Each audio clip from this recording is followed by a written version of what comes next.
What it do? What it do? Gonna hang out with some Mitch and Brandon, see what kind of shit we learned today. We got BB right here, my BB kitty. Big little guy. Miss you, big little guy.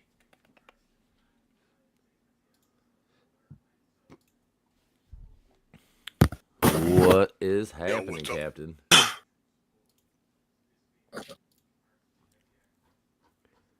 What God you damn got? it, Wally. What I do now, brother? What I do now?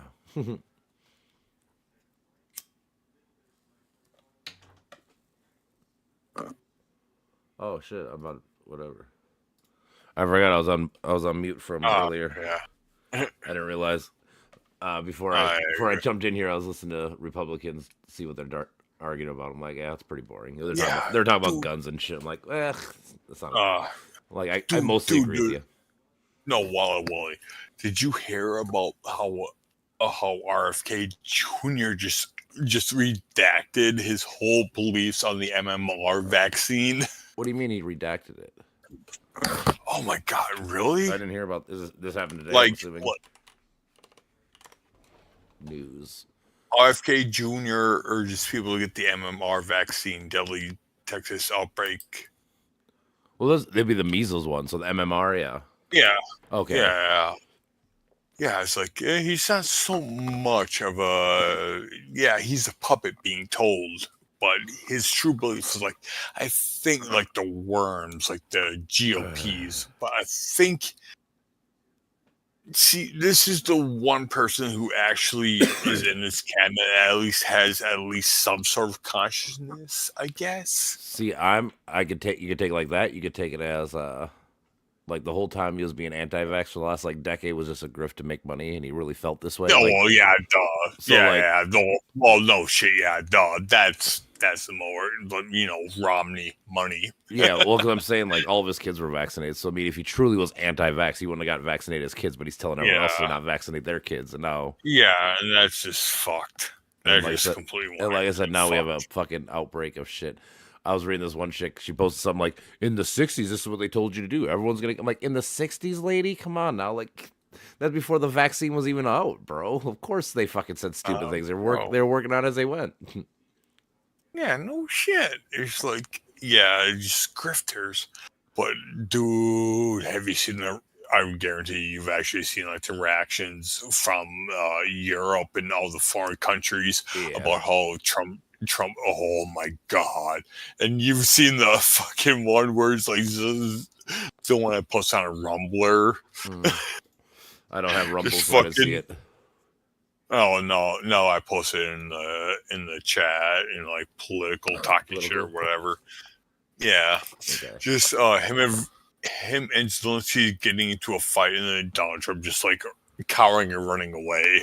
It's like, yeah, that's what AI is good for. Shit, dude. I mean, like I said, it still baffles It's me that funny. people say that Trump was the sane one and the other dude was insane and crazy and stuff. It's like, dude, Yeah, the whole time the one like, dude was yelling, one dude was quiet the whole time, just yeah. like chilling. He's like, you don't have strong cards. You don't have strong cards. Like, I didn't come here to play cards. My favorite one is Stillwater, but you have very nice ocean. Yeah, I know, right? You got a very, very nice ocean That between metaphor. us. Right? Yeah, that metaphor is just fucking amazing. Because you do. That's the thing.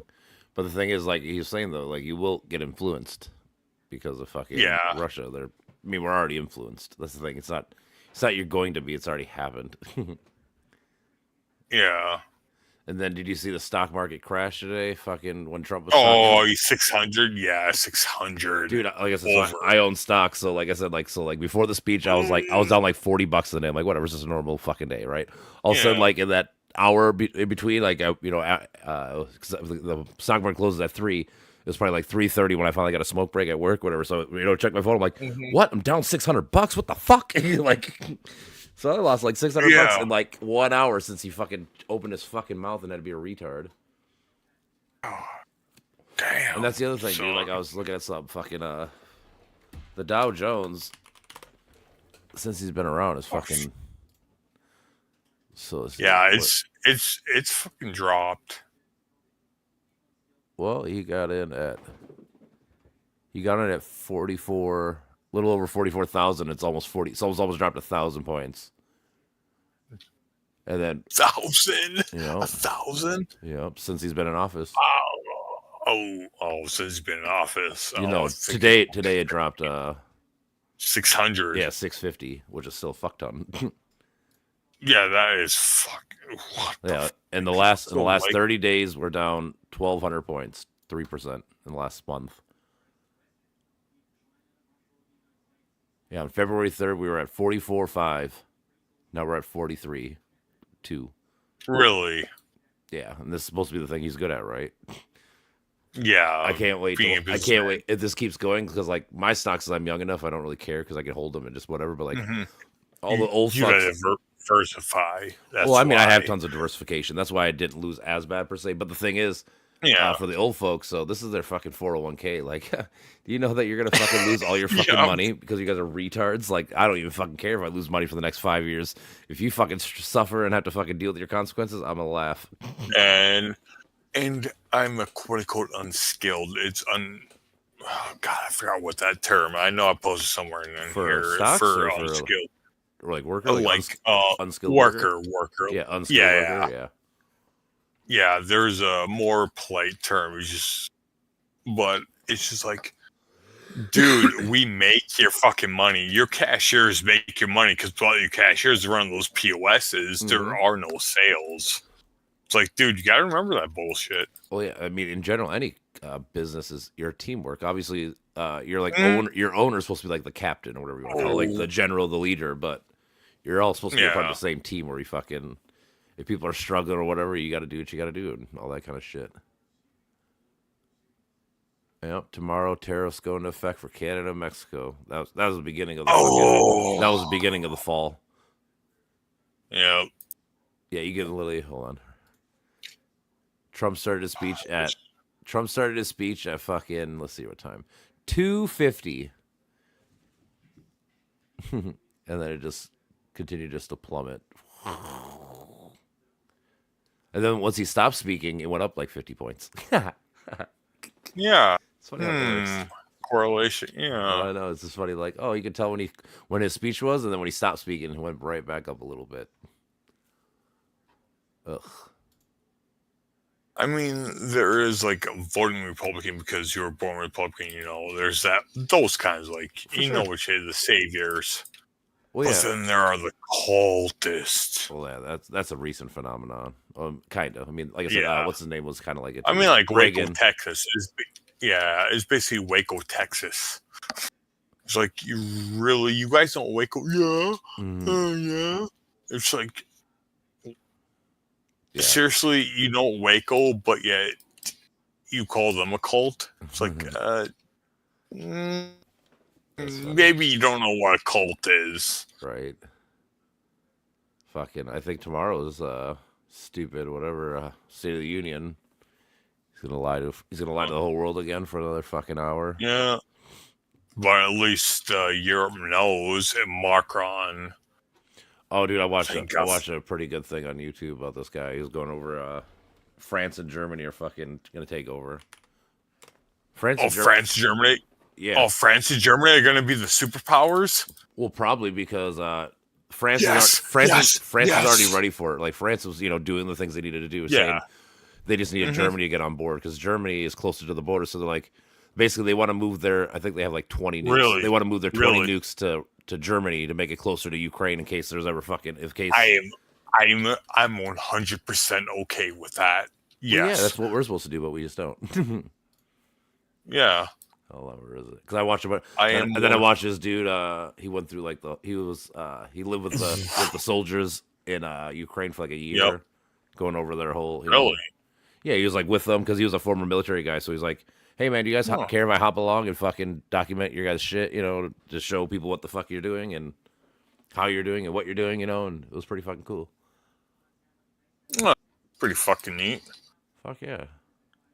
Yeah, it's called Task and Purpose. He's like, I went to the front lines of Ukraine. Yeah, he went right to the front line where all the fighting is and shit.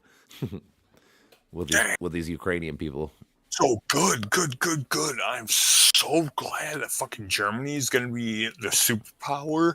And I'm glad that It just came out today. It was earlier. It said Germany just really, there was an article in Business Basics says Germany just crushed holy Russia's shit. military. They're gonna start. They're willing to launch these things called Taurus missiles, which I guess I can look up, see what the fuck these are. Taurus missiles. Yeah, I'm guessing this must be yeah, the see, latest.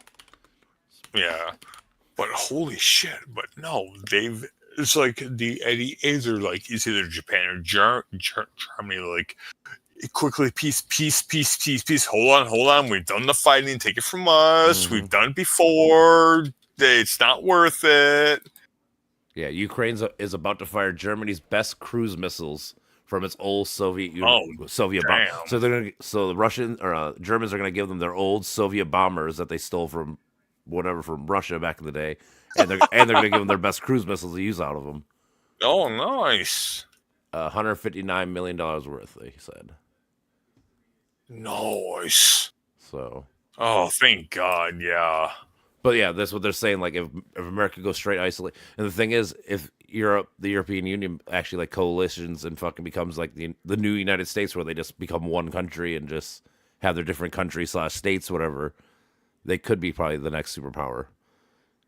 Because, like I said, the dollar will collapse. Because, like I said, if these people don't use the dollar as their reserve currency, well, the currency is going to collapse here. So we're going to be done. And then if they actually, like I said, if they coalition, That's a and big thing. yeah, it is a big thing. That's what I'm That's saying. a big thing. But the thing is, Europe was always divided. But now Europe's starting to actually unite and become. They might become Yeah, the United States of Europe instead of America. You know, like Yeah. That's actually pretty cool. That's actually Yeah. pretty cool. Like, there's going to be like a second United States, pretty Mhm. much. yeah, Oh, fuck you, one closer Thanatos. one closer to all the bullshit. Yeah. That would actually be pretty fucking dope. I'm not gonna lie. It's like it already like since I learned about geography and like Europe itself. It's like it seems like they're like pretty much average size of a European country. Like Germany's about the size of what do you say? Like overall size like Utah. I would say. Germany, maybe Colorado, maybe. Yeah. Yeah, it's like, why don't they just all become like, like the United States? And then I learned about the EU. It's like, oh, so it's kind of like that. That's pretty fucking dope. I mean, the EU in general was supposed to be a thing to make it like Anti-measure. Well, it was supposed to be To like they kind of unnazify. wanted to do what America was doing, but the people are still gun honed to being like, we're independent. It was like, dude, stop. We work better together. It's just Yeah. how it works. Yeah. Stop thinking that your Yep. country's better or whatever. It's like, no, we all work together and we all succeed together. Like that's kind of the idea of the unions and shit, or like the country unions. Yeah. That's the whole deal. That's like all the borders are just imaginary lines with stupid government and people wanting control. It's like It's about taxes. really. It's all it is Yeah. tax. Because if you live in this part of the world, now you owe me. You pay me your money instead of Yeah. guy over there. Yeah. I mean, that's the big part of it. You get the money. That's what I'm saying. So Yeah, like, it's fucking stupid. well, it's like I It's said, still- this whole time that the Jews and the Palestinians have been killing each other. Everyone says it's for religion, which Mhm. it is some of it, but it's mostly about who owns that land. Because who owns that Red Sea Yeah. gets all the tax money for everybody who wants to trade. Which, I mean, Yeah. back in the ancient time, that was the main fucking trade route. So I mean, Yeah. like I said, if the Palestinians own it, guess what? They got fucking rich. And if the Jews own it, guess what? They got fucking rich, Mm-hmm. So, Oh shit! I probably shouldn't go into that tower. But yeah, Wix but gives even you the still, it's freedom to like, tell your I story. cannot chances- fathom but the Middle East, even since ancient times, from what I remember, has always been underneath. Like somebody, yeah. has been underneath, but it's always been a divided tribe. It's always been like a Yeah, a native for sure. culture. Well, I mean, again, if you go back, it was like it was the Greeks, the And- Romans, the Byzantines, Yeah. the Ottoman Empire, that kind And then, but again, and then because they and always then want the fin- money. But then finally, it became underneath Arab control. Never has been, actually. Never, ever. No, like the different until they got united in World War One. Well, I'm saying technically it's never been a Palestinian or Jewish land, like pretty much ever. It's always been Oh owned by no the no no outside no. empire. Like I said, whoever owns the empire of the time owns that. Because again, that was the Yeah main trade port. And like I said, if you're Greek, you want the yeah. money. And I said if you're Roman, you want the money, or buy whoever. So that's why that place has been But contentious and but fucking fought but for. no, but just in general, like the people who live there, like the Yeah. tribes, like they were like Native American tribes, No, yeah, there they're was they're Arabs, there were the Arabs, the but 12 tribes they're of. different. Well, I think it was technically, if you Yeah, want to get real, it's the 12 tribes of. That's why the Jews say they get it, which I don't really care. It's not a good reason, but they're the 12 tribes of no, Israel. I think those are the first but people. but the whole thing about fucking print Lawrence of Arabia, When was you know that? him, right? I remember the Lawrence story of kind of. Arabia during when you haven't No, I know who he is. heard I of did. really No, Lawrence of I've heard Arabia? of. Yeah, I've heard of him, but I just didn't know. I don't know what years he is or whatever. Like, It's during World War One. Basically, he was oh, he's a diplomat British. Yep. sent in, yeah, British sent into Prince Faisal to get in contact with his tribe and try to take down the Ottoman Empire. Good thing, because the Ottoman Empire was evil. Anyways, and go over the Sinai Peninsula, and there's a whole thing about him, and his memoirs Oh is yeah, basically really he switched great. sides. He went from Ottoman Empire guy to an Arab. Helped the Arab revolts. It says. No, yeah, no, he went from British and Yeah. helped their revolt. Oh yeah, Yeah, British. I He was know. an Ottoman. Okay, I got you. Yeah, no, he was a British intel trying to they could get the port of Macadamia, Yeah, probably. so they could get supplies off. Yeah, I haven't seen. I've heard the movie and stuff. I just never seen it or actually looked into You it. should. It's it's really chill. You should watch it with Brie. You should. Yeah. It's a really chill movie, and it's really good cinematography. Yeah, like I said, I've heard of it and stuff. I just never seen it. T.E. Lawrence. Thomas Edward Lawrence is his real name. Yep. And he died on a 1930s motorcycle. 1935. Yep. Car came he took the corner too fast and ate shit. Oh, fuck that. Fuck that.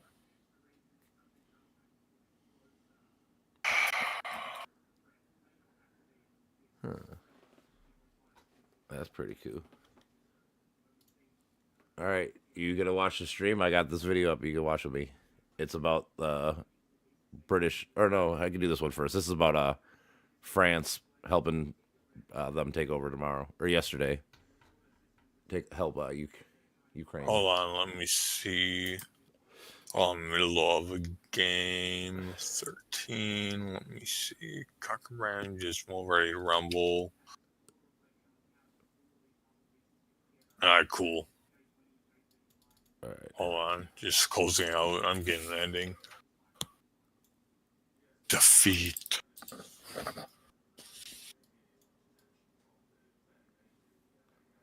Nice. Cool. Let me see. First one of the day. Let me see what one.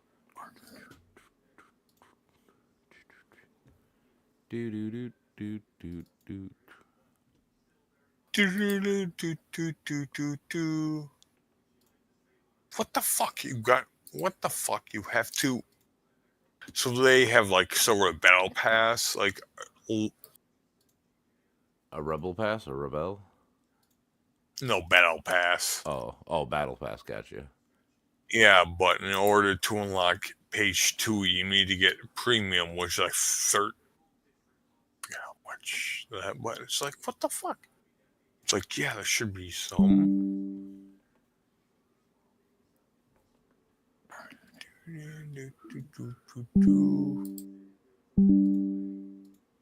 All right. You ready? Yep. All right. Let me get back here. Of nuclear war erupting in Europe have just skyrocketed. France has just suggested that it's willing to make a game-changing move that will see its nuclear weapons give Russian President Vladimir Putin. That's what I'm saying. I'm starting to love this guy more, honestly. If I leave this country, I might move to France. Yeah, honestly, and that's actually saying a lot because a lot of the butt end of the jokes have been France, but I know. they've proven bad ass. He started Macron, his name. Yeah, Macron, whatever. Yeah, although the fucking protests were about him raising the retirement age. Yeah, but the thing is, I know people hate it, but it's something you got to do. Like I said, you can't be paying Social Security, whatever you want to call it, for fucking 30 years when it was only meant to be 10. Yeah. You know? Yeah, like, the longer you live, obviously, it stretches out. Well, yeah, again, when they made those rules, people were dying at like 65, 70. Well, now people are living to like 80, so...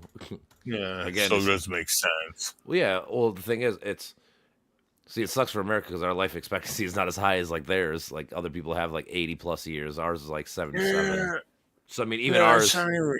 Even ours, we raise it to 65. So I mean, technically, their thinking is you'll be on it for 12 years. Yeah, if you die at 77. I think a baseline 20 years, but honestly, I think when you become like 50, it should be like when you're 50 because honestly, you gotta think. Technology and humanity and our civilization, yes, and society has evolved, but has our bodies really evolved since a little Stone Age, prehistoric? Well, not the body itself, but I mean, like we live a little bit. Like I said, honestly, probably because of the technology, though. So I guess I get the point. But yeah, but it's like, technically, our midlife crisis is in our mid to late 20s. I would say like 30, 32. Like once you get to 32, 35, you're probably at your end or midlife. Yeah, because that's when I was feeling most erratic, and now it's like I'm calming down. Right. More. Yeah. Right. But still, by the end of go on. All right. New to think about. And it's not just France. Germany is set to become a key part of a bold new move to create a powerful nuclear umbrella designed to protect all of Europe. Yep. The US is stunned. But what does France have up its sleeve? Why is it changing the way it uses its nuclear weapons? And what does the United States have to do with this brash new move? The initial news of France... The thing is, because we fucked it, we're giving up power. So like I said, that's the thing. People don't realize, like, when America giving up power, well, the thing is, if you're going to give up being the military might of the world, that's cool. But guess what? Other people are going to take over, right? And that's literally what the main thing that makes America the best country is our military. So if other people get the idea best, quote unquote. Well, I mean, we are because we're the biggest. And we spend the most, which is fine. But it's just like, okay, but you're going to give all that up now if you fucking... Because someone's, like I said, there's going to be a power vacuum. You can't give up all that power and think nothing's going to happen. No one's going to fill the void. Someone's always going to fill the void. But I'm glad it's Germany, and I could expect France. I mean, well, France is the leaders of this. Like I said, like I said, today they got Germany to jump on board and fucking accept everything, which is good. Yeah, his plans. I'm glad. It's just like I was saying the other night. It's like you can't have one country being the superpower forever. It's like Catherine the Great from Russia. Mm-hmm. You can't have one superpower controlling everything for so long. No. Eventually you got to pass the torch around. It's like passing the ganja on the left side, Right. Well, the thing is, again, we were really good at it, dude, till the last 10, we were 15 years, See, we were good at it until the quote-unquote trickle-down economics started. That was the beginning of it, for sure. That was the start of it. Yeah, until we started feeling the blowback from that, and then all the Panama Papers exposed a lot of corruption. Yeah, there's always corruption to an extent, but yeah. Regardless, there's always corruption. Well, in the end, they're people, so as long as there's people, you're gonna have people being corrupt and trying to take more. Like I said, your best job is just to fucking slow it down. Yep. Slow it down and try to challenge it and call it out when you can. Yeah. Like so far, I've only actually called out one person for being a Nazi in line because he's wearing Trump is my Jesus hat, like I a know. red mega hat. I already told you the story. I know, it's ridiculous. I don't know how. Just, He's my lord. I know. Fucking stupid. In a February 24th report published by The Telegraph, it says that France is planning to deploy fighter jets armed with nuclear weapons to German military bases to provide Europe with a stronger nuclear shield. The move comes amidst a lot of nice. change happening in Europe at the moment. That's the thing. Many on the continent are worried that US President Donald Trump is inching ever closer to withdrawing the 100,000. Pause. Gotcha. Pause. Go back to that map. Oh, the map of Europe. This one. Yeah, fucking Switzerland. Huh? Switzerland Oh, always yeah. kills me. This one. I know. The Yeah. independent bastards. Yep. You know, that's funny. But they're surrounded by mountains, and you can't invade them by infantry. By land, you can't. No. And air, good luck. Yeah. The move comes amidst a lot of change That's happening funny. in Europe at the moment. Many on the continent are worried that US President Donald Trump is inching ever closer to withdrawing the 100,000 or so soldiers his country deploys in Europe. There are also big changes in Germany to consider. On February 23rd, Friedrich Merz won Germany's national elections. He's expected to become the country's new chancellor in the coming weeks, and he's calling on the rest of Europe to up its That's the new German president. What are his policies? I don't He's know a anything he's about a him. moderate. He's an old school Republican, Like, what do you mean? like a Bush. Like he's he's conservative, but he's not a Trump conservative. He's not a fucking MAGA conservative. So he's like more or less like we stand for our country and our country values. as Well, long like as this, you're not he's they would probably label him a warmonger and shit because like this because he wants to build his. He's like, oh, you guys are leaving this room. I'll build my military up and help Europe and stuff like that kind of thinking. like what are his policies? Like I guess I don't know. I just know that he was not the one that Trump and Vance wanted to win, so I'm happy.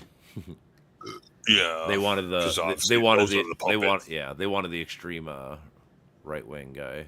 Hold on, New German. Like I'm more worried about the policies and whether or not he's gonna keep the word. Well, Obviously. I mean, at this point, if he's gonna start backing fucking them, that I'll take that as a start at least. Yeah, Sorry, yeah. Lee. At least it's a start. He's a Christian leader of the Christian Democratic Union. All right, that sounds like some it could. Let's see, here's a young politician. Where's this these politicians? All right, here we go. From 1984, he served as a member of the Bundestag for his constituency with the Hochland. In his first term, he was a finance committee, vice chairman and chairman of the Christian people. Private sector job, okay. Private Return to All right, politics. chairman. Let me see here. Yeah. After Merkel announced, her Oh, intention to step Merkel. down. She was leader, yeah. Yeah. Merkel announced she would Merkel. run. 2018. Merkel was good, but she was just stupid. Mhm. Merkel was good, but just stupid. Mhm. Wanted to demolish historic sites just because. Yeah, I know. He announced candidacy. in That was my biggest 2021. complaint. The same day after the losing election, Merckx joined. Okay, what is this? Here we go. Politics. Merz has focused on economic, foreign, securities, and family policies. He has described himself as socially conservative and economically liberal, which is weird. Usually it's the other way around.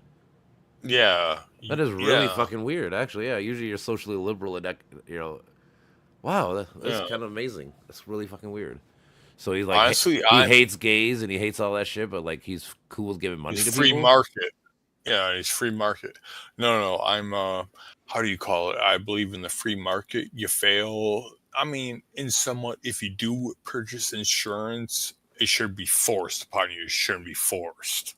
Kinda. I mean, I It get should it be to an an option. extent, but the thing is, like this guy But- made a good point. but- Like it's healthy people that subsidize old people and sick people, right? So like, Yeah. if you don't force people to, if you're not going to force people to get insurance, like the young people who don't need it, well, they're not going to be the ones that paying for the old people who actually need it, or whatever. Like, like, so Yeah. you're literally hurting your system by not having that money in. But that's people. But businesses are not people.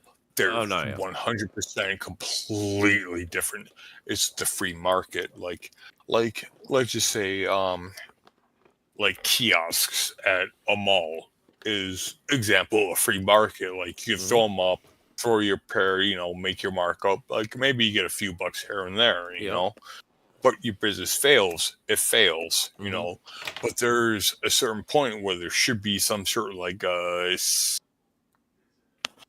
you get to pay a fair share where it's just like, actually, no. I mean, technically, if you want to get real technical, I think that's what our bankruptcy is. So you don't have to pay, like, if you go bankrupt on your business, your house, whatever the fuck it is, you can go bankrupt and just like, all right, my credit sucks, but I don't got to pay back that $100,000 or whatever the fuck I owe. Like a great example for this conversation is we're both Minnesotans. Denny Heckard. Yep, Denny Heckard. Oh yeah, you remember those commercials? Oh yeah, and I remember he got his scandal. And then he just got fucking reamed after reamed in financial transactions. Like, yeah, that's why you don't do that kind of shit. Yeah, this Mertz is anti-immigration. He sees limiting irregular migration as the most important task of the 2025 federal election. And he deemed Merkel's open border policies and shit could be fatal. I mean, wait. Open borders could be even closed borders could be fatal. What does that mean? What does it mean? Well, he's trying to be fatal. He's trying to make it sound like the immigrants are going to be the one that destroy their life or whatever. Just like Trump is doing, basically. Yeah, it's like it doesn't make sense. Like the only thing I could think of that from in actual logic is like open borders could be fatal is steamrolling with like a box truck into a toll booth and hitting somebody. That's about it. But I like open this. He wants to speed up the visa processing for foreign workers, skilled workers. So, So basically, but what is skilled workers? What is skilled and unskilled workers? That is a bullshit term. I don't know. Wait, let me see here. What makes skilled versus unskilled worker?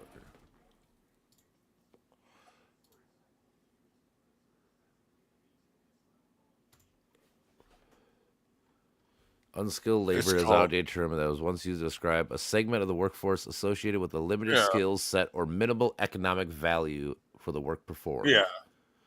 The term unskilled was derived from institution politicians and other interest groups according to the Center of Global Development. A determination has been made as to who is a good term. I heard the other day that I cannot remember where it was somewhere on Reddit and I did not save it. I suppose these would be like your McDonald's jobs, right? Or like shit like that. I would assume that's what they mean. That's technically by what they mean by unskilled labor. Like you don't need actually you can just jump in and work. Yeah. And I'm assuming skilled labor must be like your engineers, your fucking house builders. And it's like for the most part, it's like I'm a huge proponent of like technical jobs, and technically, if you're working for somebody, as long as you like sign a contract, like a fair contract, like I'm not going into litigation or any bullshit like that, but a fair contract that like you involve so much time and they train you and you work for so much time, otherwise they penalize you, for like cost of training. All technical jobs should be on-job training. There should be no technical school. It should be all except for driving courses, like police, Maybe. I think maybe they should be better at telling kids to go to the STEP programs and shit in school so you don't so you don't got to pay for it when you get out. Yeah. Or like seriously, like Andrew Compton or Patrick Compton, not Andrew Compton. Yeah. Patrick, like he's phenomenal to bounce ideas back and it makes you think. But in the real practical world, there's not much use for philosophy or art or anything. It's like No, it just you want to helps go into stimulate your trade. brain. That's all. I mean, it's Yeah, important, but it's not important to like the economics or economy. like yeah. Yeah, but it's important for the brain. Mm-hmm. But that's where But that's where hobbies come in. Mm-hmm. Like Yeah. I like old like games do puzzle, but I lately with games I've been paying attention to any like have you played Avowed yet? No, I gotta buy that game. Fuck, I know. Or you said it's on whatever, so I might just have to Game Pass. Yeah, I might Yeah. have to redo that. Yeah, because it does look Yeah, fucking dope. I looked at another fucking it trailer is. thing. It's fun. It is fun. Do you play? It's Do you play on your fun. mouse and keyboard, or can you play on a remote? You can play on a controller or mouse and keyboard. I play on mouse and keyboard. Okay, because Basically, basically the only thing I play on controllers like JRPGs, Yeah. Final Fantasy type games, Mhm. and racing games, any vehicle driving games, So this or like third party like Assassin's Creed, Watch Dogs 2. Mhm. Yeah, this guy's really anti-Palestinian people. The German guy, he don't like him much. He says if he finds Syrians and shit, he'll send them back to Syria. If he finds fucking Gazans, he'll send them back to Gaza. See, this is where it comes. Like I fucking hate religion. Is Zionists against Muslims, and Islam is one of the worst religions. Uh-huh. And it's like, but they're being treated so unfairly and just being generous. He's like Trump here. He wants to. If you can work, you don't get no government cheese. He wants to altogether cancel unemployment payments to those who could work but do not. That's about 1.7 million people, they think.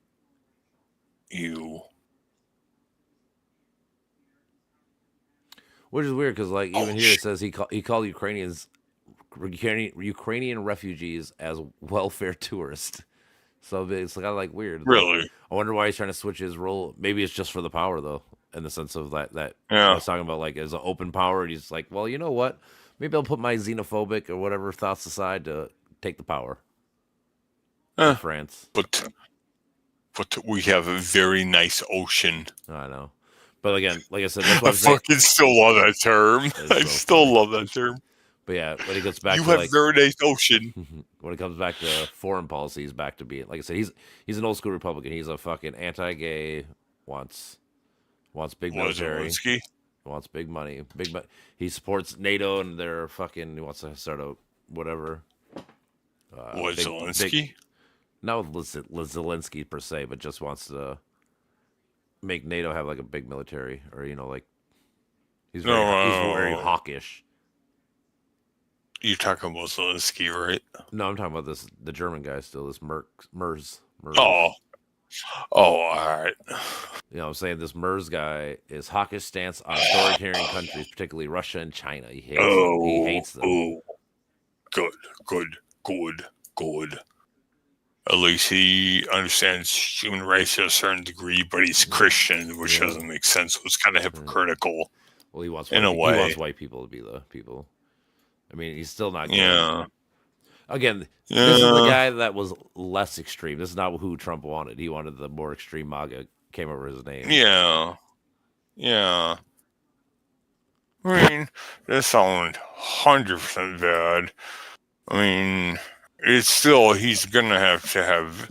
I mean, he's still in the EU and still has to have a bunch of checks and balances. Unlike here now, apparently we don't. Yeah, he's not. There's no way in hell that you can outrule the EU as a whole. It's multiple countries. Yeah, you can't. You're not supposed to. I mean, I guess Trump's doing things he's not supposed to do, but he does. So I mean, you're right, but it's all about who's going to check you when the time comes. Yeah.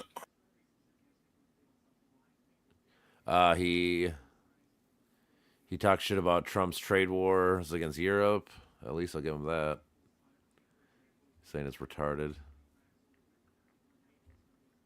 Trade wars are stupid. Invasion, yeah.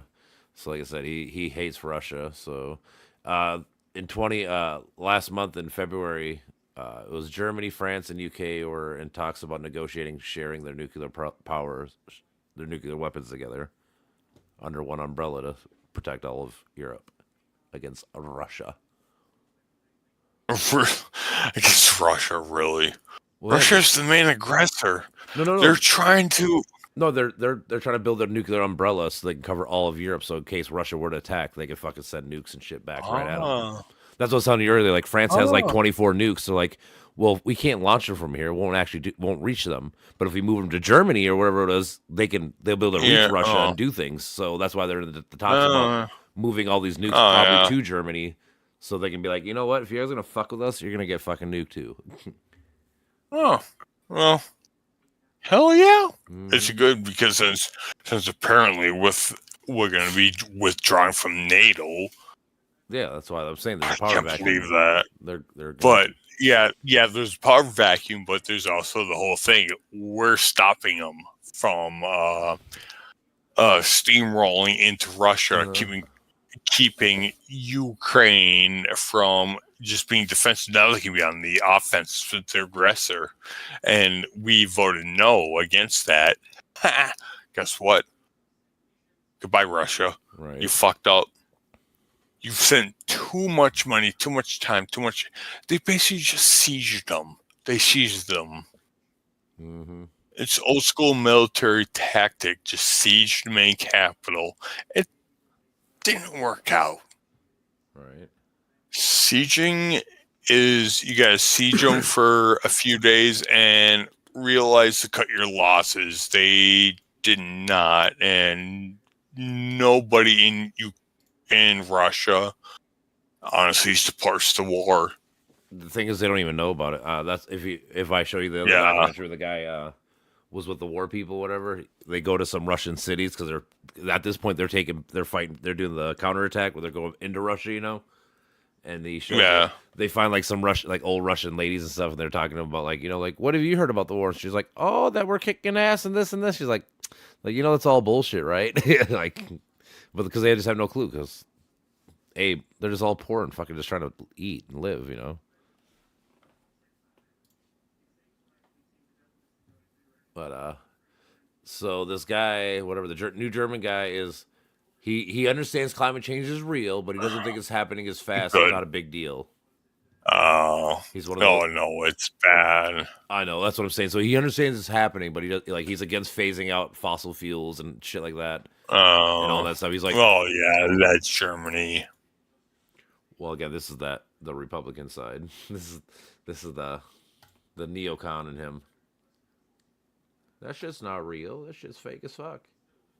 Well, at least he doesn't say fake as fuck, I guess. I'll give him a little credit. Security. Yeah. Okay. Lawsuit against Transparency. New interview.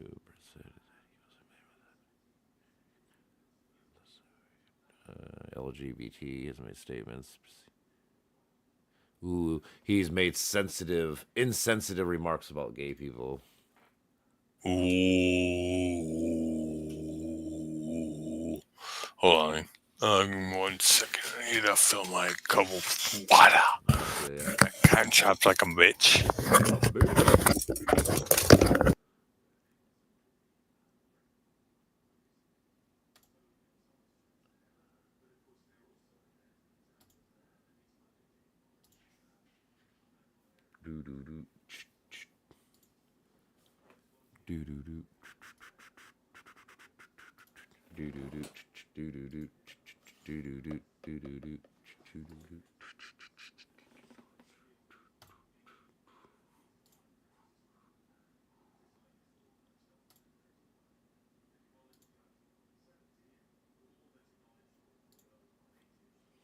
It's over, Anakin. I have the high ground.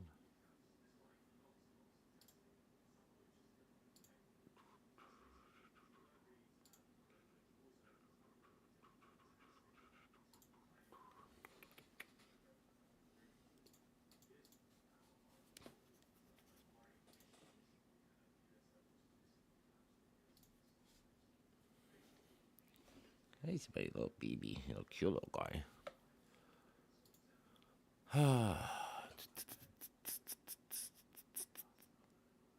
The man who could remake Europe.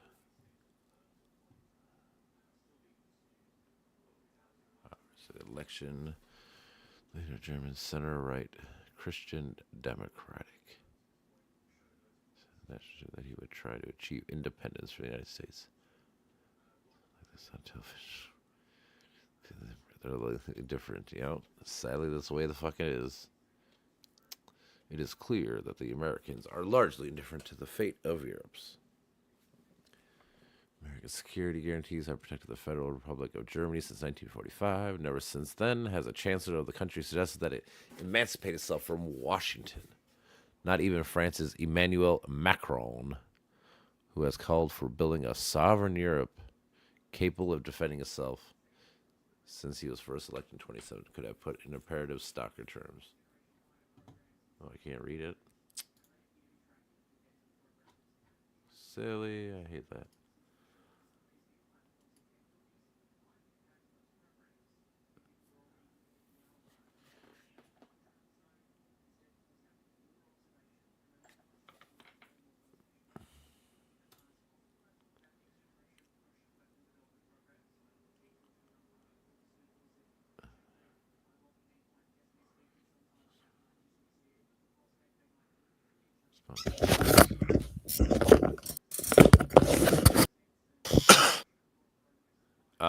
This German dude is the first guy since 1945 in Europe to call for independence from America outright in public.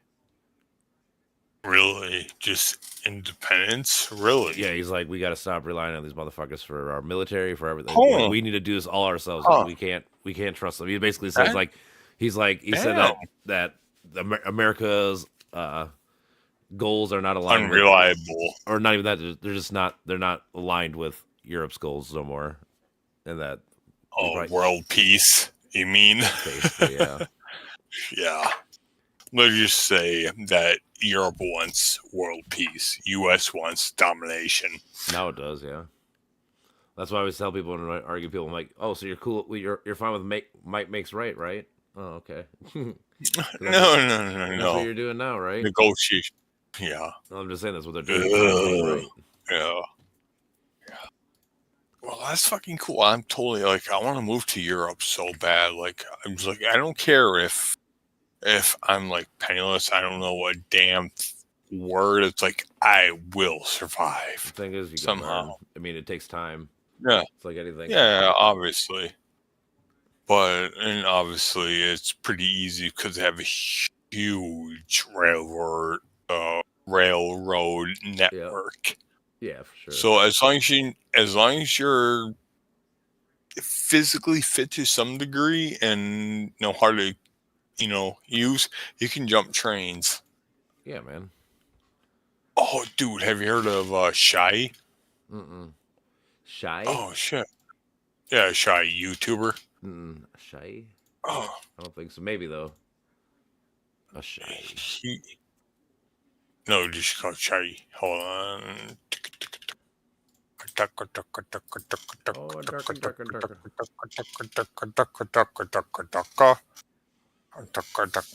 I'm hip. I'm cool. No, I just think, yeah, him. Oh, let me see. Where? Oh, never mind. I see it now. No, I don't think I've ever seen this guy. Let's see here. Oh, yeah, he's fucking dope. Oh, he's like a parkour guy? Yeah, he's really good at parkouring, but he's more like an adventure. Like, he's a vagabond. Yeah. Is the correct term. No, yeah, I get. No, yeah. Hold on.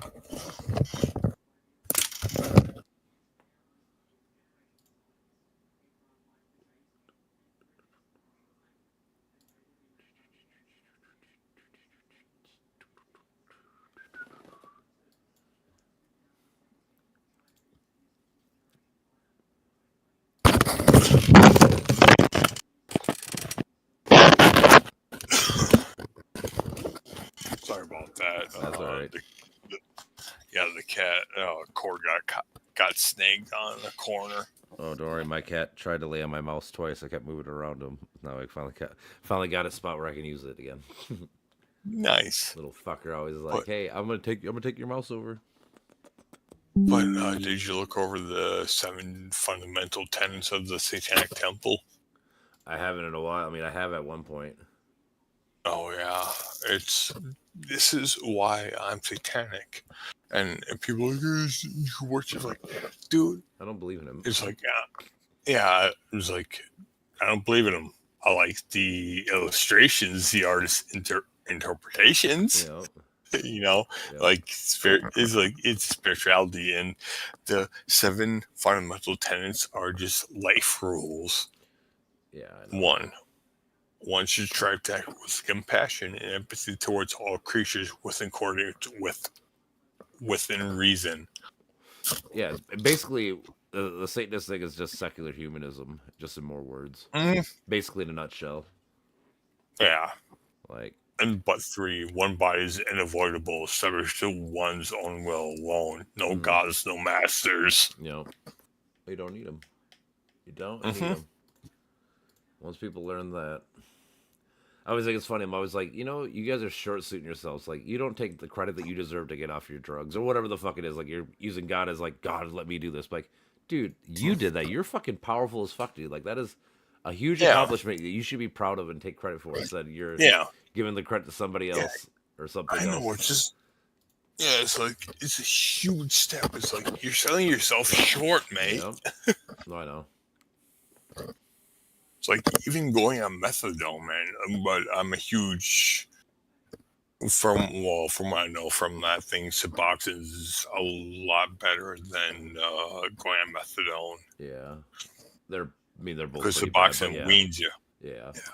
But the whole thing is if it gets you off of you got to be shit. pretty gone. Yeah, and it's got to be pretty bad at that point. Yeah. All right, we're getting back. Defense game. Putin is too much of a threat, Merz believes. The rest of Europe needs to show him that it can equal his threat. The Telegraph report leads us to several other questions, chief among them being why France is choosing to consider deploying nuclear weapons in other countries now. There are several potential answers to that question. We know why. First, this isn't an idea that's come out of the blue. The Warzone, or TWZ, points out that France has been discussing the possibility... Like, all these fucking beautiful... That's sexy. That's what I was saying. Like, field tanks. the big old bombs. Oh, the bombs. Those actually fuel. Those are fuel reserves. These are right here? Okay. It's the missiles. Yeah, all these. All over here. Yeah, those are fuel reserve. Okay. A European nuclear umbrella with Germany for some time now. Merz has also been vocal in his support. What was that? It's go back really quick to the jet. Oh, hold on. It's support of a nuclear umbrella with Germany. It's the fucking missile underneath is a dangerous payload. Yep, that's the main payload. The other ones are missiles to fight in case we get for dog fights, you know. But that's your payload. Yep. Your bunker buster or whatever the fuck. Yep. Yep. Anyways. For some time now. Merz has also been vocal in his support of a greater deterrent against Russia. France's President Emmanuel Macron met with soon-to-be German Chancellor before his February 24th meeting with Donald Trump at the White House. It's unknown exactly. That's what I keep trying to tell people. Like, you know that the German, the France, the Ukrainian, all these people have been meeting before they all met Trump. So, like, yeah, and they're all talking shit. Know so it's like, you know that they've been coordinating on like how they're going to deal with this shit, right? Yeah, with all the it's lies like and they're expecting, and it's like, dude, the fucking cordial meeting, just like, I just never said thank you. It's like, and I just love every time when JD Vance brings it up. Have you ever thanked you? Have you ever thanked you with us? Yes, I thank you. I thank you. You American people. Yeah. Never specifically thank you them. Not American people, because yeah, it's like, oh, he's like, there's a video of underhand. Like right after the election, I watched this video of fucking these Ukrainians fucking making a model of fucking Trump, and then they fucking shot it up and fucking bunch of shit because they knew that they knew right away that Trump was never gonna fucking let them win. Well, duh, no shit. That was just like, duh, that should have been common sense. I knew that. It's like, he's a businessman. I never trust him. I never fucking liked him ever since I've seen him on Home Alone 2. I fucking always hated the fucking cocksucker. Because he was the bourgeoisie. He was the bourgeoisie pig that fucking profited on the poor. He profited on the misery and suffering. The thing is, dude, he got famous for the fucking stupid Apprentice show, and I never fucking even watched that show once. I don't even know what the fuck. Yeah. Like, to me, it's just stupid, I bet. Yeah, I usually going for it was. I think the whole premise of like the pitch of the show was like Donald Trump doing something for like an internship on his.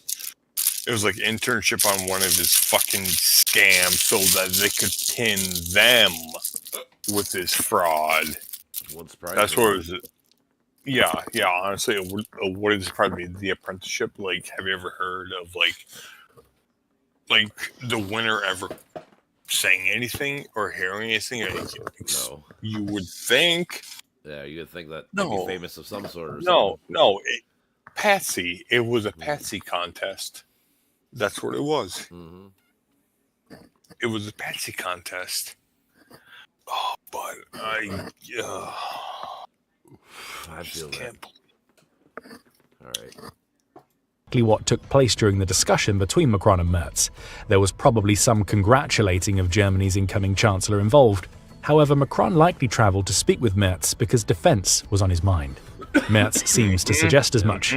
Before meeting with Macron, he said, "We need to have discussions with both the British and the French, the two European nuclear powers, about whether nuclear sharing or at least nuclear security from the United Kingdom and France could also apply." Yeah, this is the guy that was reading about with the. He's like a '90s Republican. Oh well, at least it's a little less evil, but it's still pretty bad. But in today's world, I'll take a little less evil. You know, like I mean, he still has his prejudices. I mean, everybody has prejudices, but he's looking out for the greater good. He's looking out for his people. He's looking out for the, Well, not even just his people. He's looking out for Europe now. That's the whole thing. Like, at least he understands we're in a society where everybody thrives and we're on the together. Verge. Yeah, we're on the verge. I was in the other video I was listening. It might be this video, but the other video I was listening to, they're talking about how basically they're watching from satellite set. They're looking at Russia. They're getting more people. Looks like they're going to re-attack not just Ukraine, but like they're talking about all of Europe now at this point. Oh, I guess. Can you show me that? I've actually got a buddy in Finland. I don't know. Like I said, it might be in this video or it was the other video that I was watching. It's in one of these videos. We'll hopefully find it. Yeah, because he may need to go out of country. Well, the thing is, I don't know. Like, yeah, I would start being more worried, I guess, once you see all the European Union. Well, I'm saying all the European Union troops, like, unite and fucking. I'm waiting. The next few weeks will dictate the fate of what's going on. Well, the thing is, Russia will not try to take over Europe right now, but no. The thing is, like, if Europe doesn't unite and stop them from taking over Ukraine, because once they take over Ukraine, then they'll keep moving, and that's what these people are worried about, noticing that this is going to happen. No, I'm just more like, let's see if European Union will unite. No, I know. Well, again, these are the three that have the nuclear power, so that's the first. You need these three first. And also, us to leave. Well, no, the thing is, we're gonna leave. They're already planning on it. That's the thing. If we weren't leaving, they wouldn't have to do all this because they just rely on us, which is whatever, I guess. But they know they can't now, so they got to fucking prepare for themselves now. To us. In other words, Merz is worried about Germany's future. The country doesn't have nuclear weapons of its own. That goes for every European country outside of the UK. Oh, yeah, that's the thing. That's the other crazy thing. This would be the first time Germany actually would have nukes in their country. Like, remember, that was like the wet dream of Hitler for all these years. Now we're like, hey, man, we're just going to give them to you because you're actually cool now. You know, like, it's funny how that turned out. Yeah. Like, full circle. France.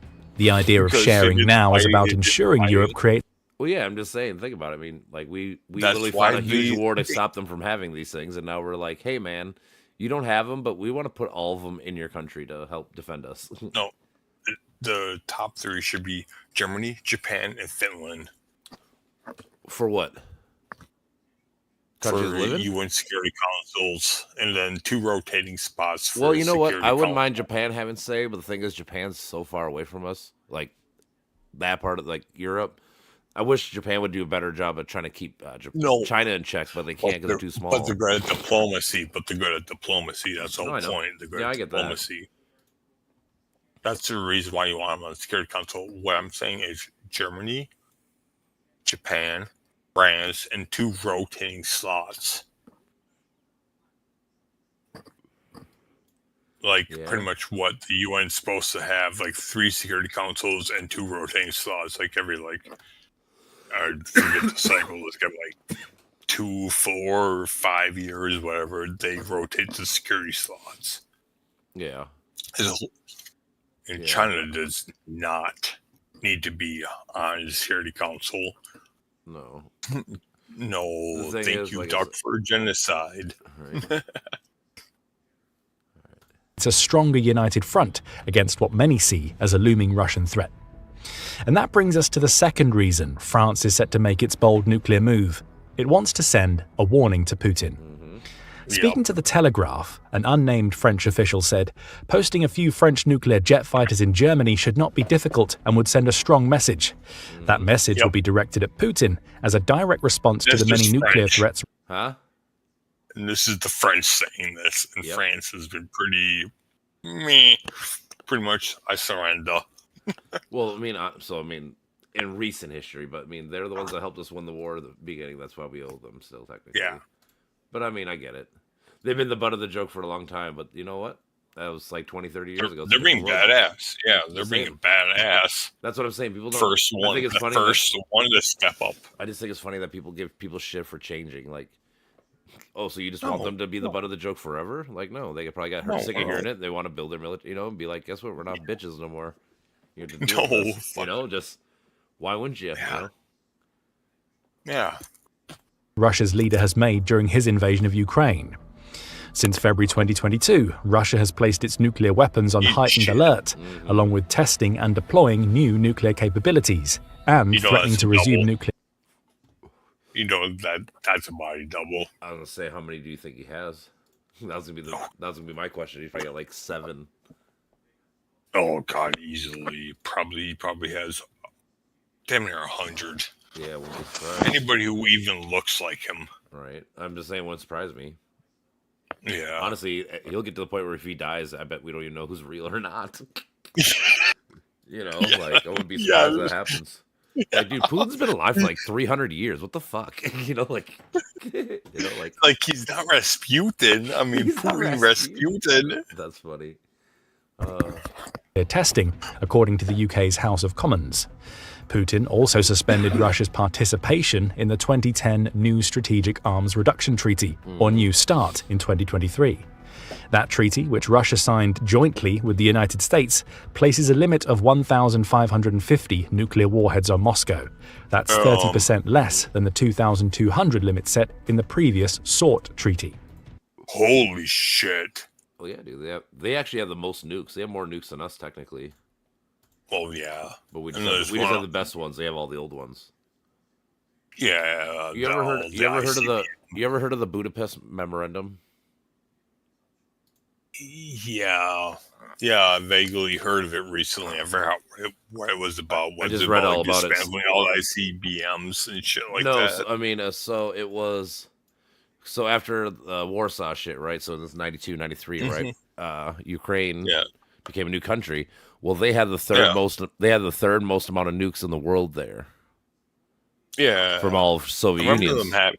Yeah. I remember So having a shit ton of nukes, yeah, so and we they all made got moved. yeah, they went back to Russia, I think, or whatever. But basically, in order to trade them, to willingly give them up, America said America. It was America, UK, Russia, and France, maybe. I think it was us four. We had a discussion, and we said that we would protect you for basically life for giving up your nukes. Because they were like, if we keep our nukes, Russia and them is not going to fuck with us. And like, no, you probably shouldn't have them. Just give them up, and we'll protect you. And now we're going back on that now. I just So like technically, like I said, if they didn't want, they're the only country in the world to willingly give up nukes. How about that? That's kind of crazy. yeah, willingly. Yeah, that's why. It's like, oh, dude. All right. So, have you ever played Metal Gear Solid 5? No, Pain. no. Oh, Is it good? oh, there's actually. Oh no, there's actually. It was supposed to be a secret event when the whole world disarmed from nukes. It's a really good one. I would actually argue nukes have made us safer than ever before in general, except for like right now.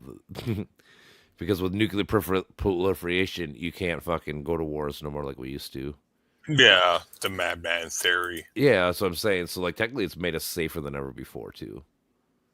But it is No, like, it's just, but like we're right now when you have people escalating the tension of using them, it's like, dude, yeah, like, attention. It's like, but I don't think nukes are going to be used ever. You mean tac nukes? But even then, it's not. It's. I understand they're not gonna be like the big fucking monster ones, but the thing is, even those, you know how long it's gonna take for you to fucking build there and use that land. Like it's a long term effect. That's what sucks. Yeah, that's the problem. Not really with tac nukes. Not really. I don't know. It's Sultan nukes are the big problem. Sounds like with cobalt nukes, those heavy salts. Mm-hmm. Those are the ones they'll fall out. But no, the one I just posted in chat here on Trapezoid Table is a very good one. It was supposed to be a Easter egg if the entire world got to nuclear disarmament, and Kojima was just like, I'm sick of waiting. All right. Is this from the video game? Mm-hmm. Yeah, okay. It's very good. Hell yeah. I just wish but yeah, I get what you're saying though. Well, it's like NATO in general. People keep saying, "What does NATO do?" It's like, dude, you notice that we've been safer ever in history because we have NATO now. Like that's probably the cause of it being so perfect and wonderful, not the other way around. And also, speaking of NATO and all that bullshit, I get really pissed off when everybody refers to as a poor country as a third world country. I know. I just did that to the dude the other day. Yeah, this guy's like, you know what I meant? I'm like, I know you meant, but I'm telling you, you're wrong. That's my whole point. Yeah. First world countries are NATO pact. Second world are or at least Warsaw pact. Third world are neutrals. Yeah, are neutrals or they don't have to. Pact. They don't have to. So Australia and Switzerland are third world countries. Yeah. Technically, you don't have to. You don't have to join NATO. You just have to be aligned with that side. If you support NATO, you're a first world country. So like you could be like Nicaragua as long as you supported that side. You're a first world country. Yeah.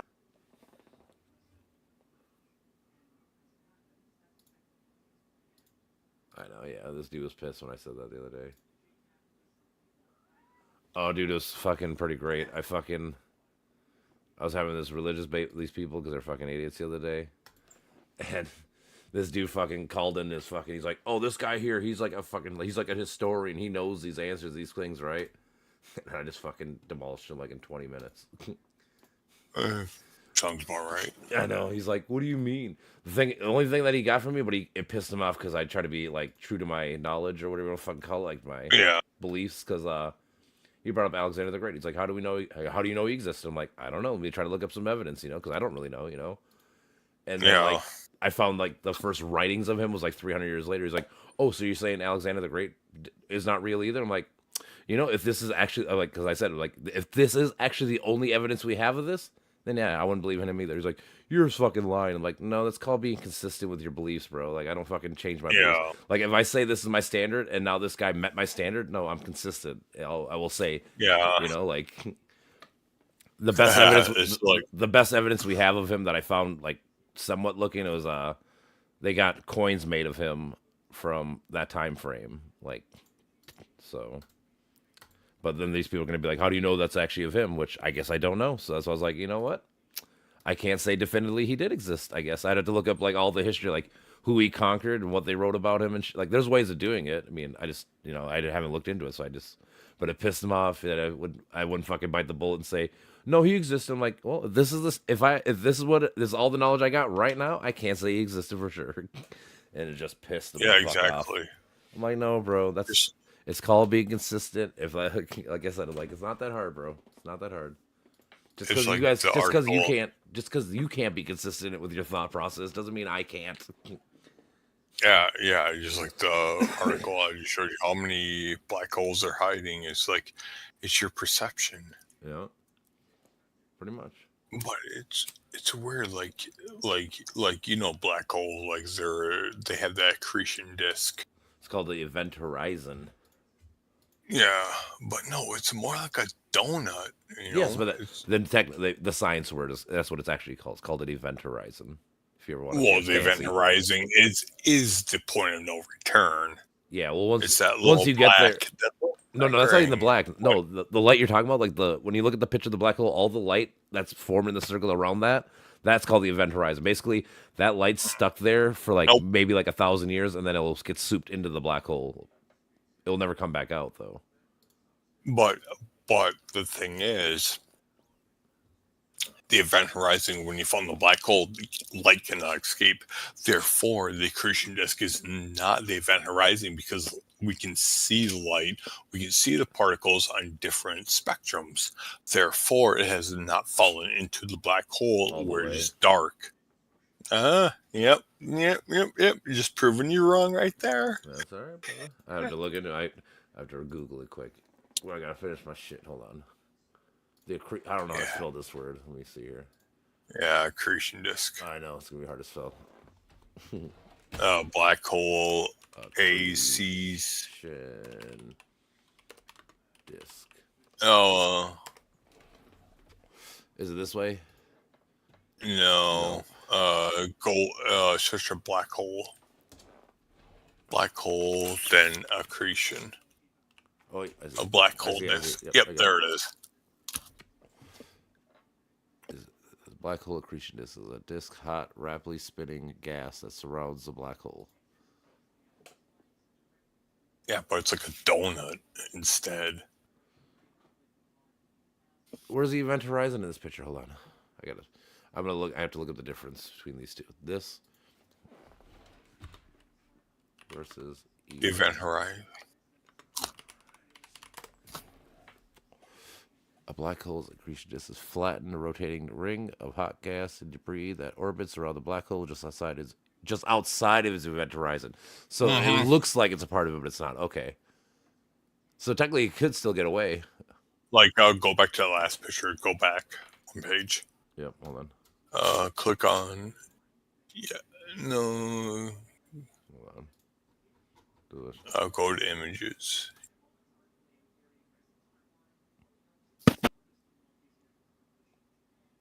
This is a black hole. That's the basic. Yeah, it's not going to show the accretion disk or anything. It shows it right here. This little side one. This right here. This little like pink thing. No, that's a jet nebula. Basically, it's taking in too much. Yeah, it's taking up too much than what it can absorb. Yes, a black hole can eat up more than what the stomach can chew or hold. Jeez. Yeah, the event horizon. The black line, the full-time ring, black shadow. The black shadow outside the event horizon, basically. Okay. Accretion. Yeah. But this is with warp. It's supposed to be 2-dimensional, but it's so heavy. It just I'm guessing. Yeah, I'm gonna say. I'm guessing this is probably a more accurate look of it. But yeah. Mm-hmm. As visual. But I'm saying technically, the accretion disc. I mean, in theory, it could get away as long as it doesn't get to the event horizon. Then it's fucked. But yeah. Mm-hmm. It can. Light from It can. glowing Photons. Photons. Photons towards can this get away with fainter it. on the side where it's moving away. Light from the glowing gas in the accretion disk is brighter on the side where material is moving towards, fainter on the side where it's moving away. So that means if it's closer to the black hole, it shines brighter? Is that what it's saying, basically?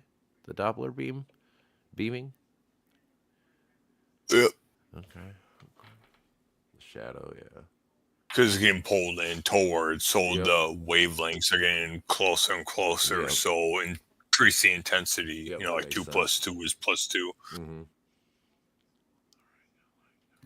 Okay. Yeah, I've heard this term. I just never really looked into it, I guess. Yeah. Try me. That's my problem in life. And- I hear a lot of things, and I kind of look into them sometimes, and sometimes I don't. Oh, Vampire Stars. That's an interesting one. Up. Where do you see That picture. this one, the red one? Picture. No, the bottom right. Oh, this one? Yeah, that's a Vampire Star. It's a binary star. Basically, what happens is they're in a binary. One's like a white dwarf or something, and just sucks in all the material and gas, leaves that trail, and then it goes supernova, and then repeats. There's actually this year. It's actually coming up within the next few weeks. Hmm. There's a supernova that's supposed to happen every 80 years. Or not supernovae, is a novae. Yeah.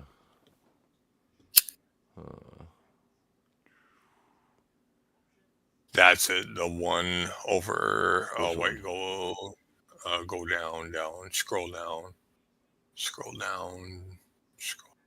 The one right there, the red dust cloud one. This one? Wait, red dust cloud? Yeah, look This at one the right red here? dust cloud. This one? Go over. Yeah, that's what it actually looks like. Twisted black hole accretion disk revealed. Cutting edge X-ray vision. That's So what actually this the is accretion event disk horizon. looks like. Or is this the accretion disk or is this the event horizon? Yeah, This is the accretion it's disk. the accretion And disk. this is the event horizon. This little cloud basically inside of it, probably. No, the event horizon. I don't know. Maybe the blue shift. See, I was Going thinking. to I was blue thinking. shift. I was thinking the blue was the actual black hole. Oh, is No, the black hole the that little black black hole dot? is- That dot? Yeah. Okay. Yep. That's the black hole. So yeah, maybe this is the event horizon then. Yeah, because all of a sudden it goes from red shift to blue shift Well, yeah. in an instant. Well, I'm just saying because this looks so small. Because like that dot. Because when you look at a real the picture of the black hole looks kind of big. Oh no, these are all theories though. Well, no, but like this picture though. I'm saying like that looks. Yeah, it looks big. Yeah, I'm saying. Look how fuzzy it is. This is like Oh, I know. This is just the first one. point though. point zero. But I'm saying this 2017. One of a pixel. Let me see. They gotta have one newer. Let's see, 2025 maybe. These are all artist and data. They are. Yeah, I know. conceptions. Yep. It's all from radio transmissions. 2017. Yep. 2018. But we're looking head on though. But we're looking head on. Uh-huh. That's how we can find them. If we're looking edge on, it's hard to find them because we think they're another cloud of dust and gas. Yeah. Head on, they're easy as hell to find. Mm.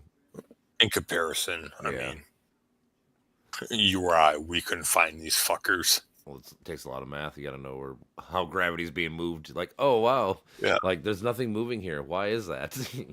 Okay. And then all government contracting is going to be cut from that. From Okay, this, fine. Yeah, from NASA. I know. Fun. Because they want to make it all fucking whatever, which is silly. Oh, what was it? It was yesterday. I just read this because I was talking to someone about the moon yesterday. What country was it? We went to the moon yesterday. Some country I think it was France actually.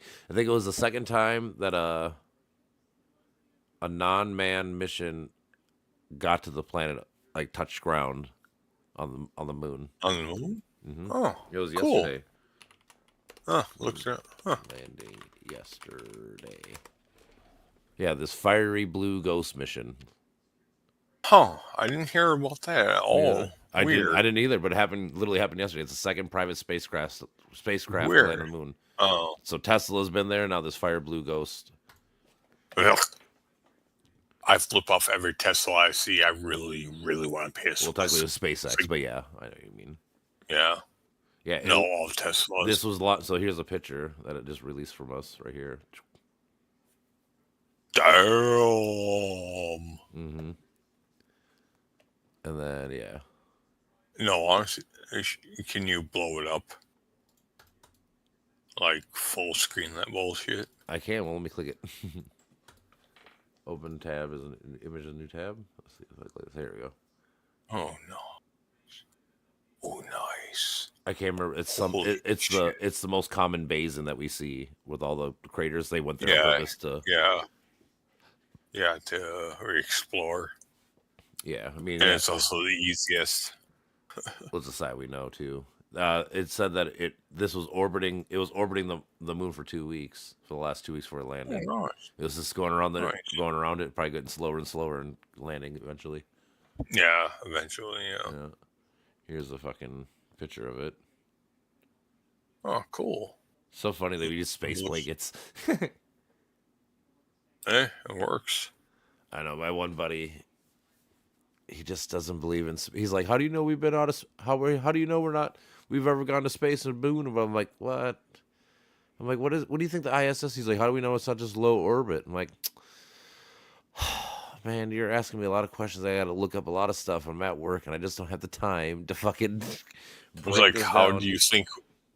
It's like, how do you think we know about gamma radiation, alpha radiation, how we think with supernovae, and how we think, like, it's the model of the universe. It's like the mass majority of the scientific universe. It's like, seriously, if you're going to be a flat Earth, it's like, don't even argue with them. Well, he was on like, flat Earth, but I think he's a moon denier, moon landing denier kind of person. He's like, I don't think he's. So I mean, he's not quite flat Earth. I haven't heard of. He's never mentioned anything quite like that, because if he did, I would lose my shit.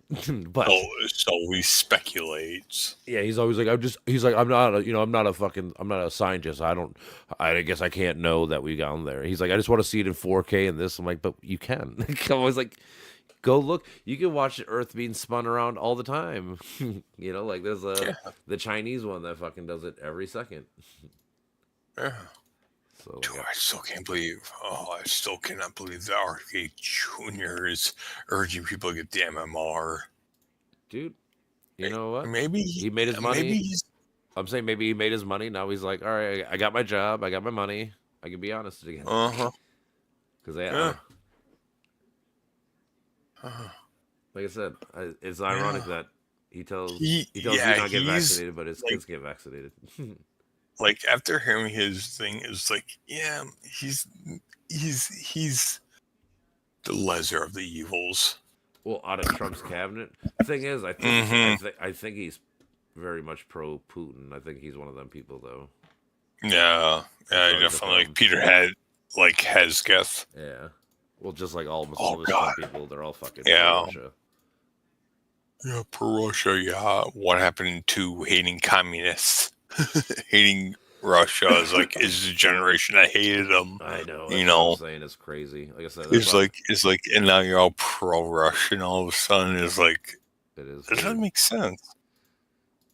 It doesn't make any goddamn sense. Oh, like I said, my favorite thing is telling Republicans they want a king, and they always try to argue. I don't want to. I'm like, dude, you're telling me you don't trust anybody but Trump. What do you call that, sir?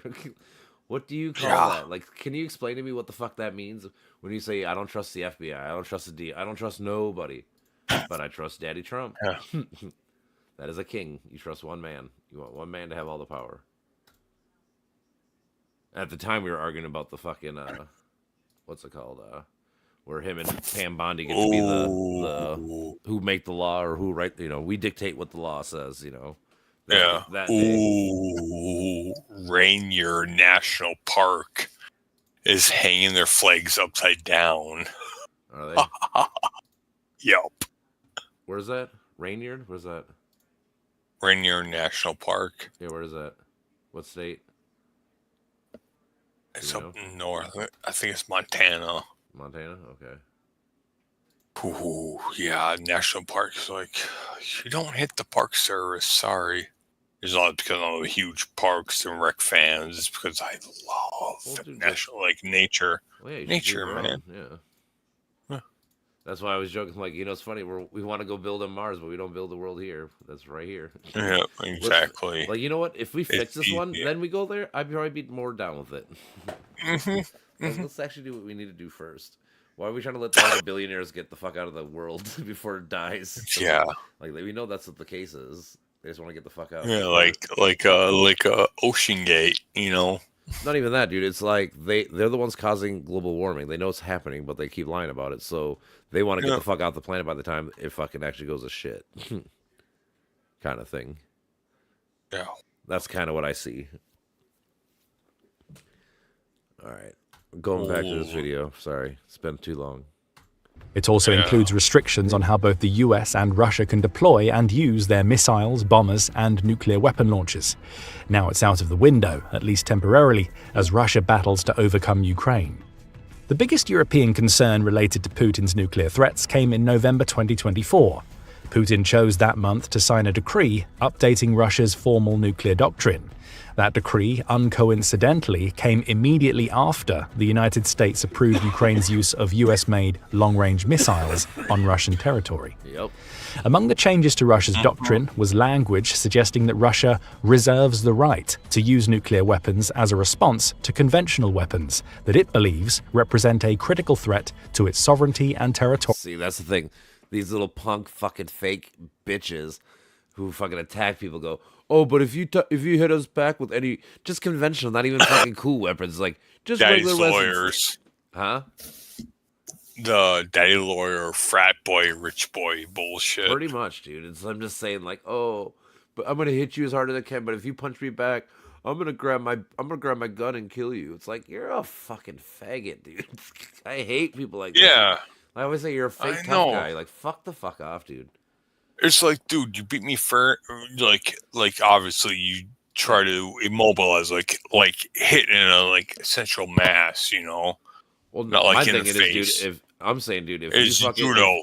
if you fucking come at me and fucking hit the back of my head, dude, and I fucking turn Yeah. around and smash you right in the fucking face, that is on you. You deserve it. Yeah, I'm saying. Yep, that is you on don't. you. I'm But saying you don't get to. but- How about this? It's like Rittenhouse, okay?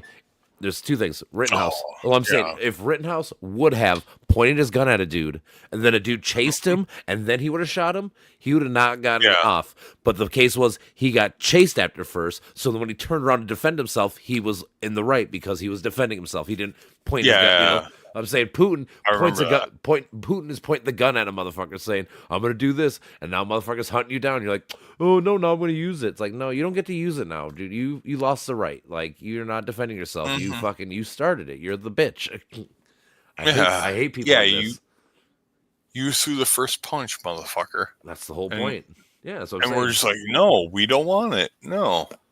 well, like I said, dude, if you hit the back of my head, sucker punching me and shit, dude. Yeah, if I turn around and fucking beat the fuck out of you, that's on you, dude, not me. But there's one thing if you go like toe to toe, you know, like, all right, let's fight. But even then, no, I know, but even then, like, there's still like rules and like you don't fucking you Yeah. don't kick a man when he's down. Like, there's levels. Still. Yeah. Once he's down and taps out, you know, Yeah. like obviously you're not trying to kill the motherfucker. Yeah, I'm just Just saying like there's trying still to get him levels. down But and yeah. submit. Yeah, Yeah. but again, And but you if- gotta eat. But And if also, if I brandish the weapon first, I lose the right to defend myself or to say Mhm. self-defense. Say that's my whole Yep, point. Like yep.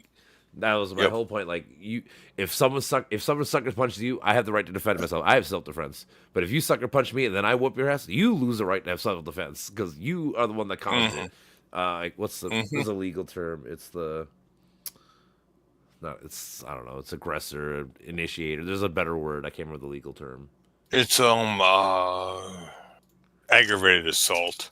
No. There's a, like I said, there's a legal term. I can't think of it. I remember when I watched thought- when I watched his trial, I learned all these cool things. I thought it was aggravated assault. No, Hold on. it is, but wait 1 second. 1 second. It's raining. is it Yeah. good? We need it because of global warming. We have no rain no more. Yeah. But the Earth does do that. But yeah, It man-made. does. And Well, I'm just saying. I I always say the science people it's predicted this shit happening, exponentially. and then it's happening. Yeah. So I mean, like, is it weird that it's Oh, happening the way they said it was going to happen? Droughts yeah, and storms and all these things. I'm just saying. and yeah, did you hear about the mass firings at NOAA? Yeah, dude, they're firing everybody. Dude. Oh People my, are retarded, dude. yeah. It's like, dude, NOAA is like the most important thing. We need that to predict Dude, storms. all these things are important, dude. We need everything. The CDC is important. Fucking defense is important. All these things are important, dude. Yeah. Mm-hmm. Yeah. The one thing that's going to be good about losing a superpower, we won't be relied upon, and we won't police the world. Yeah, but it's kind of, And it was probably also better that way, honestly, in a way. I mean, we're not the best. was. I'm saying America's not the best. Like, we're not like 100% pure and just. However, we're better than We're just used to it. 99%. We're used to it. Well, not even that. Our morality in general is better than 99% of probably the world. Not well, at least Yeah, until recently. I say, not until say recently. Germany is. Well, like I said, not Germany too. is definitely better. America probably like prior to like 08, you know, whatever the fuck, you know, like Mhm. 2010, you know, like before this period, like America's morality, like if you compared us Was to pretty China good. or run like any other superpower, dude, Oh, yeah. we were mostly right. Like I said, we did fuck up. We Until did fuck Trump. Until Trump. pretty much. I mean, even Obama. And then Obama Biden should. Obama. I mean, tried. again, this whole Russia thing. Like I said, technically, you could blame on Bush and Obama because they should have stopped it too. They both made red lines with Georgia and Crimea. They both fucking pussed out. They should have been like, "No, you're fucked, dude. We're gonna fuck you over." So I mean, it's a little bit of everyone's fault, but in general, the thing is, you can only play with the cards you're dealt. We're dealt with the cards now. This is the hand. What are you gonna do from now on forward? You can't change. I'm not here to play cards. I fucking still love that. I don't play poker. I wish you would have said that. Dude, did you notice that Zelensky said suka in the interview? I heard he did it. I can't hear it. Like I can't hear it. I try to listen to He's the part. just like, I know. Suka. He's like, bitch. That means bitch. Like, no, I know what it is. Like, I said, I'm pretty sure he did. He did. He's like, but how professional? Like any other average human being would lose their fucking mind being berated. Like you know what? But he's like, and then I told my coworker about it, and he's like, dude, by the end, you gotta watch his face acting like is like, it's reality. Is this reality? Am I in a fever dream? Right, like, what the fuck is going on? Oh, I know. And people elected this guy. We did. But to be honest, that what was it, like at least a third of the people abstained from voting, and plus there's a bunch of like voter fraud investigations going on because a lot of those voting machines were linked to Starlink. What are we talking about? Whose election? The most recent one. Our election? Yeah. Oh, maybe. I mean, the thing is, I'm not going to be a conservative loser and say that because until there's actual evidence, like they're just because I don't want. I mean, it's one of those. I'm not going to stoop to your level. I can't talk shit about you saying all this shit for 4 years and then be like, yeah. I'm like, no. I'm just gonna bite the bullet. But I do suspect, it's like more than likely, but I'm not gonna say anything. But more than likely, there is. No, not fraud. The whole big scheme was must pay $1 million a day for 90 days. Yeah, I mean, no shit.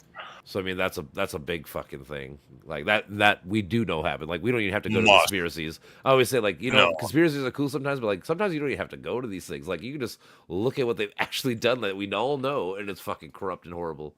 Again, you go to the Eric Adams, the fucking dude from New York. Like he pardoned or got him out to fucking do his illegal biddings. Like that is corruption. This guy should be in jail, and we all know it. No, but I do believe there was quite a bit of voter fraud within this past election because a lot of machines were connected to Skylink and, Elon Musk, but I'm not going to investigate and be like a whole conspiracy. I think that, No, I get it. It's personal, it's personal conjecture, which is, I guess, whatever. As long Yeah. as it's like anything. As long as you That's preface, perfect. as long as, That's the perfect term. Yeah. That's the perfect term. I'm just saying, as long as you preface, it's like I tell people, like you can say what you want to say, as long as you just preface that it's not. You're not trying to do like I have no actual evidence trying right to now, or shove it. whatever. Like, it'll just be like, I it's just my have no evidence. it's my personal feeling. Yeah, I feel this way. I'm not saying I know this thing. It's not a don't quote me, boy, because I didn't say shit. You know, like Yeah. maybe I'll find the evidence someday.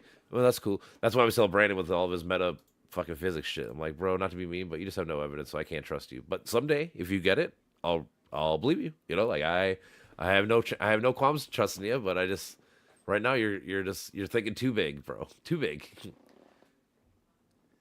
Too big. Yeah. Like I said, you gotta the meta shit only kind of matters. You gotta figure out the real like yourself, figure your it out. neighbors, your like I'm saying you gotta try to worry Yeah. about your collective community close to you. Yeah, he's thinking on like a Khrushchev scale Mm-hmm. 2. Yeah, that's what I'm saying. I always tell him he goes too big. I'm like, dude, stop thinking like I always tell him like you have to do 8 to 9 little things to make that big change you want. Like that's what you got to think about. Make these little changes. That's how you're gonna actually do it. I always just equate it. It's evolution, baby. You gotta fucking do. You can't just. You don't go from a fucking a microscopic thing to a fucking human. Like you have to fucking take a lot of little steps. No. A lot of little steps, and just keep building and building and building. It's like you ever play the game Spore from EA, right? No, Spore. No, I never played that one. It was so great till you got the end, and the end it just. Oh really? That sucks. It's like Game of Thrones TV show. Basically, you started off as evolutionary, like a microscopic biome, feeding on plankton and other algae and bullshit, and you evolved, and then evolved into like land-bearing creatures, and you get to create your own shit. Oh really? Yeah, it was a pretty fun game. Oh yeah. But it got destroyed because of EA's greed. Yeah. Is EA the first ones to do all the micro transactions? I can't remember if they're the first or not. Was that or Ubisoft? Yeah, it could have been them too. I'm just saying, like that was a big change. I want, microtransactions are fucking stupid. I fucking hate. I know that Ubisoft is going privatized here pretty soon, and they've dropped that. We looked over the one day; they've fallen like 60% since their beginning. Yeah, which is not good. Oh my god. Yeah, they have fallen because live service, and it's like they've released some bangers, but they're not well known like Riders Republic, the one game I keep on trying to stream, but I cannot figure out how to stream. And then like the Crew, pretty damn good, but people know them from like Far Cry and Assassin's. Like, dude, bitch, I've been playing fucking Far Cry since the first one. Phenomenal. Assassin's Creed, I really never could get into. I never got into it either, honestly. People have been playing that game forever, tell me all about it. Yeah. Far Cry is pretty good. Yeah, I've heard that too. I don't think I've ever played Far Cry. But a lot of people tell me it's good. It's pretty decent.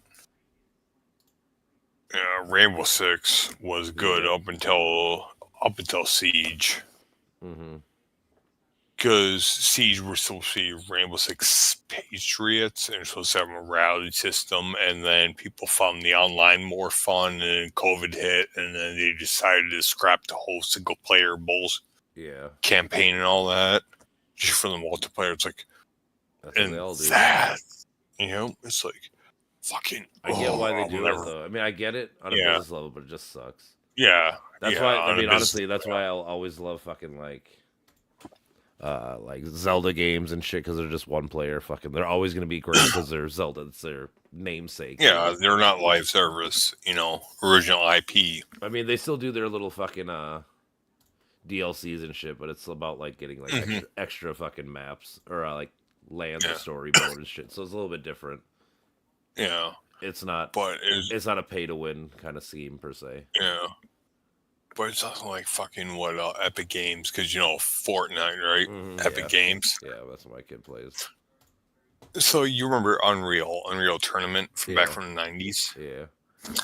So in 2017, they were pretty much developing Unreal Tournament, this new gen Unreal Tournament, Mhm. but it was community driven. Basically, community would submit their work, they would overlook it and implement it into game. Yeah.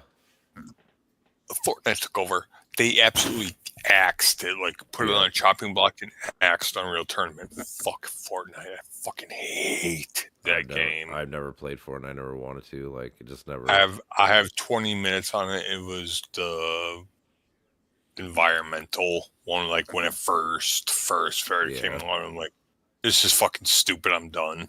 Like I said, I see my kid play it. I'm like, not for me, buddy. Yeah. Because he's always trying to get me to play. I'm like, no, that can be just your game. If I play with him, it's Call of Duty. We just play fucking some zombies or something. Oh yeah, zombies good, but you should go get some like Forza Horizon or something like that. Which game? Forza Horizon, get him into some like racing games, give him the cause. Yeah, I try. Right now he's just all Fortnite. Currently, I'm trying to get him off that shit. I know. I don't buy shit for him when he's like, I need this. I'm like, oh, earn it, brother. It's a skin. Yeah, it's a fucking skin. I'm always like, you can earn it, bro. Why? I know it takes time. It sucks, but guess what? You can do it. I know. I believe in you.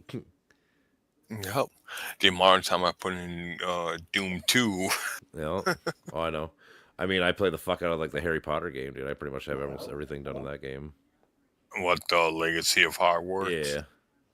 Oh, is that like what's the whole premise? Are you just like an unnamed wizard, basically? You're an old ass kid that joins fucking Hogwarts as a 5th year, and you have like ancient magic. That's why you're allowed to go in as a 5th year. Oh.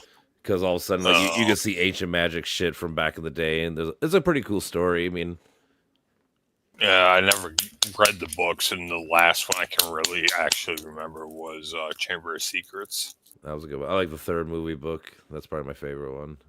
Prisoner of Azkaban. I never read the books. I never read the books. I never did until I started reading to my kids when they went to bed when they were kids. So I read pretty much I read like 4 pages a night. So I read pretty much all of them. That's pretty sweet of you. That's a good dad. I know. I know. I know. But yeah. But no, it was just I never really read them. Like I wasn't a book reader. I still need to read I don't the like Metro books. I fucking hate. I hate reading, but I just like learning things. That's my dilemma. Mhm. I always say like I really hate reading, Yeah. but I just fucking love the knowledge that comes with it, so I have to. Yeah, so why do you think I love Top Gear so much? Mhm. I love cars. Well, honestly, like, so if I were to read in general, I just audiobook. I just go to YouTube and find it. Sometimes I get taken off and shit, but I'll find it again. Like that's how I read all the Game of Thrones books. That's how I read all the Lord of the Rings books, the Hobbit book. Yes. I used to No. Come here. I used to do all that shit. Like I said, I just audiobook everything on YouTube. Mm. Like I said, sometimes they catch the people doing it because it's illegal to do, but so yeah, taken off for like 2 weeks, and then like 2 weeks later, it's like, oh, it's back on, cool. Yep. Circumvent. Yep. Yeah, I read a bunch of the fucking Star Wars books, like all the Darth Plagueis, all the Darth Bane books. all Oh, that Darth shit. Plagueis, nice. I'm just saying, I read a lot of fucking I audiobooked a lot of fucking books during like the 2020 to 2022 year. Yeah, I fucking loved the fucking Old Republic games, the BioWare. Yeah. Those two were great. Like the storyline for Darth Ravenous wasn't so great. Do you like the second one better? No, the first one. So you like? I like the customization of lightsaber, the customization. Oh, of I'm talking the about the whole party story. was better. I'm talking about story. Story, the first one. Oh, you still like the Darth Revan story better? Mm-hmm. Okay. I don't know. I kind of like fucking Darth. I like Darth. Yeah, and then you like finally come up like, oh wait, I'm a Sith. I like how at the end you get to decide if you want to torture a bitch or not torture a bitch. Yeah. If you want to be good or bad. Yeah, but I also liked Jade Empire, same company, but I did I've it heard in of that game. like I never played it. it's the same like the same exact gameplay, Is it? pretty That's cool. much. Yeah. But you ever play what was it? Chronicles of Riddick: Escape from Butcher Bay? I think so. My buddy had it, so I played it. I think a couple times. Where you're like maximum security prison, like on some Mars desert Yeah. planet. Yeah, like I said, I played it a little bit. I didn't play like all of it. It was my buddy's game. Oh my god, that is such an amazing game. The Is that like story, the PlayStation? voice. Is that PlayStation like 2? No, well, 90s? that no era PlayStation era, but it was for Xbox and PC because the graphics were too advanced for the PlayStation. Oh, is this like the original PlayStation then? So this is like 95, 96? No, Xbox Yeah, And when did play- Xbox come out? and PC. Xbox came out in 2001, but it had much bigger potential for graphics, so Yeah, for sure. it had bigger hardware. Mm-hmm. It had more power than the PS2. It could not. The PS2 could not run it. But then they did something with the PC release where like I don't know. It's just such a great storyline. Mm-hmm. It explains like like Pitch Black, Yeah. Chronicles of Riddick. Yeah, the movies. Yeah, they're dope ass movies. It's pretty much the prelude to him getting the whole wide-eyed and Oh, okay. wearing the Yeah. the vision thing. Mhm. Being the Riddick. Yeah. And it's badass. It's a good game. It's stupidly insane. Like he breaks like cryogenic freezing. Really? That's cool. Yeah. Yeah, you Oh, kiddos. It's like always have kids. like have you played any of the newer Wolfensteins? No, I was told to. They're awesome, right? Mm-hmm. I'm supposed to fucking eventually play I have Thor or not Thor Ragnarok, whatever it's called. What the fuck's the game? God of War. Fucking A. I gotta play that eventually Oh too. shit. Do you have Prime? My girlfriend does. There's Wolfenstein Young Blood, which is co-op one. Mhm. The co-op one after it takes place, but it has nothing to do with the main storyline of it. It's just you play as his twins. Okay. It's free It's free for Prime on Epic Games, I think. Okay. Yeah, you should claim it and get it. It's on Epic Games. Yeah. Okay. Well, no, it's on Prime Game. When you go to Prime Game, Oh, but it was made by Epic Games. You're saying? no, that's the platform. It's the code is redeemable. Hmm.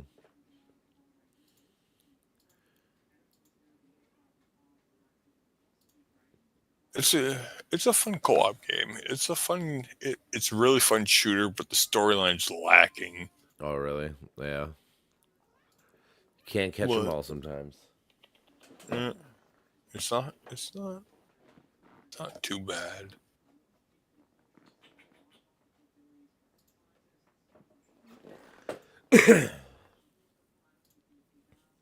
God damn it! I keep on telling Brandon to keep on joining, but I guess he's on his like writing binge. I Yeah. guess. Yeah, that's all right. Yeah. Do what he's got to do. All right, we'll go back to this video for a second. Territorial integrity, according to the Arms Control Association, or ACA. The policy also says that Russia may use its nukes if it receives reliable information about incoming ballistic missiles. Pussy. In short, Russia gave itself the right to use nukes if its enemies used conventional weapons on its territory. I'm saying, what a bitch. Worse yet for Europe, What? language in the Yeah, new that's what I'm doctrine saying. suggests That's why I use that Rittenhouse analogy. Like he's a bitch, dude. Like he pointed a gun at somebody, he's running away, and then he says, "If you run after me, I'm gonna use my nuke." Like, no, you're a bitch.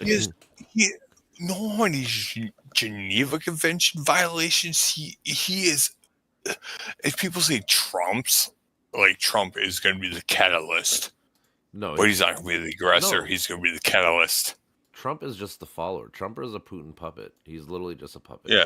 Like, Yeah, and people say he's the most dangerous. No, Musk and Putin are the two most dangerous. well, the thing Fucking is, Trump is only dangerous because he's following this guy, and we have the biggest military. So, like, if you were to fully try to make a coalition with him, because like I was hearing a rumor, like the deal he was gonna make with Russia. So like the deal was supposed to be, he wanted Ukraine's minerals, right? They're all their shit, and then he was gonna make a deal with Russia. So their thing was they were gonna go halves on the Greenland minerals, or whatever.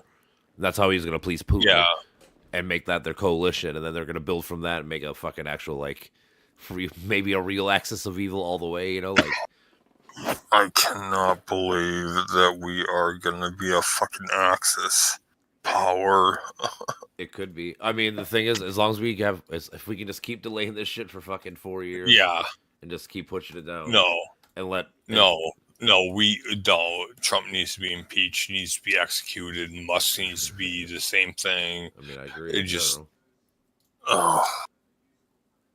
just all the yes men needs to be. It's Nuremberg trials 2.0, but I swear to God, by the end of this year, if that Nuremberg trials 2.0 does not start by the end of this year, I'm pulling the trigger. No, bro. I told you, just move to France. You don't have to do all that. You can keep your life. Just be poor and live in France. You'll be fine. I'd rather be dead in Wisconsin than alive in France. Why? No, it's a play on Versus Development joke. I'd rather be alive in California than dead in Arizona. Okay, I was gonna say, like, dude, we just found out France seems pretty cool. You can move to Germany too. I don't give a fuck. Move one of those countries. Oh yeah, and they have actually a decent English speaking, so transition shouldn't be too hard. And there's a bunch. But it's getting over there. It's getting over there, man. It costs you like $200. I mean, how are you gonna live after that? I don't know.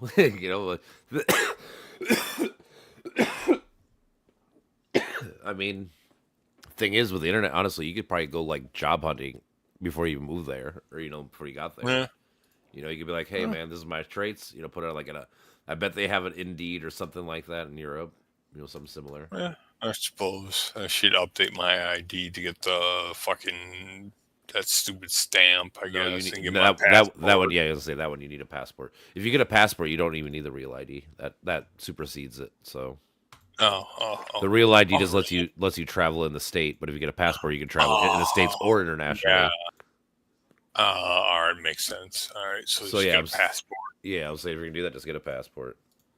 Yeah, just get a passport and just boom, and like I said, go to Germany, I'm seeking asylum, and just go to like the embassy and be like, yo, I'm seeking asylum.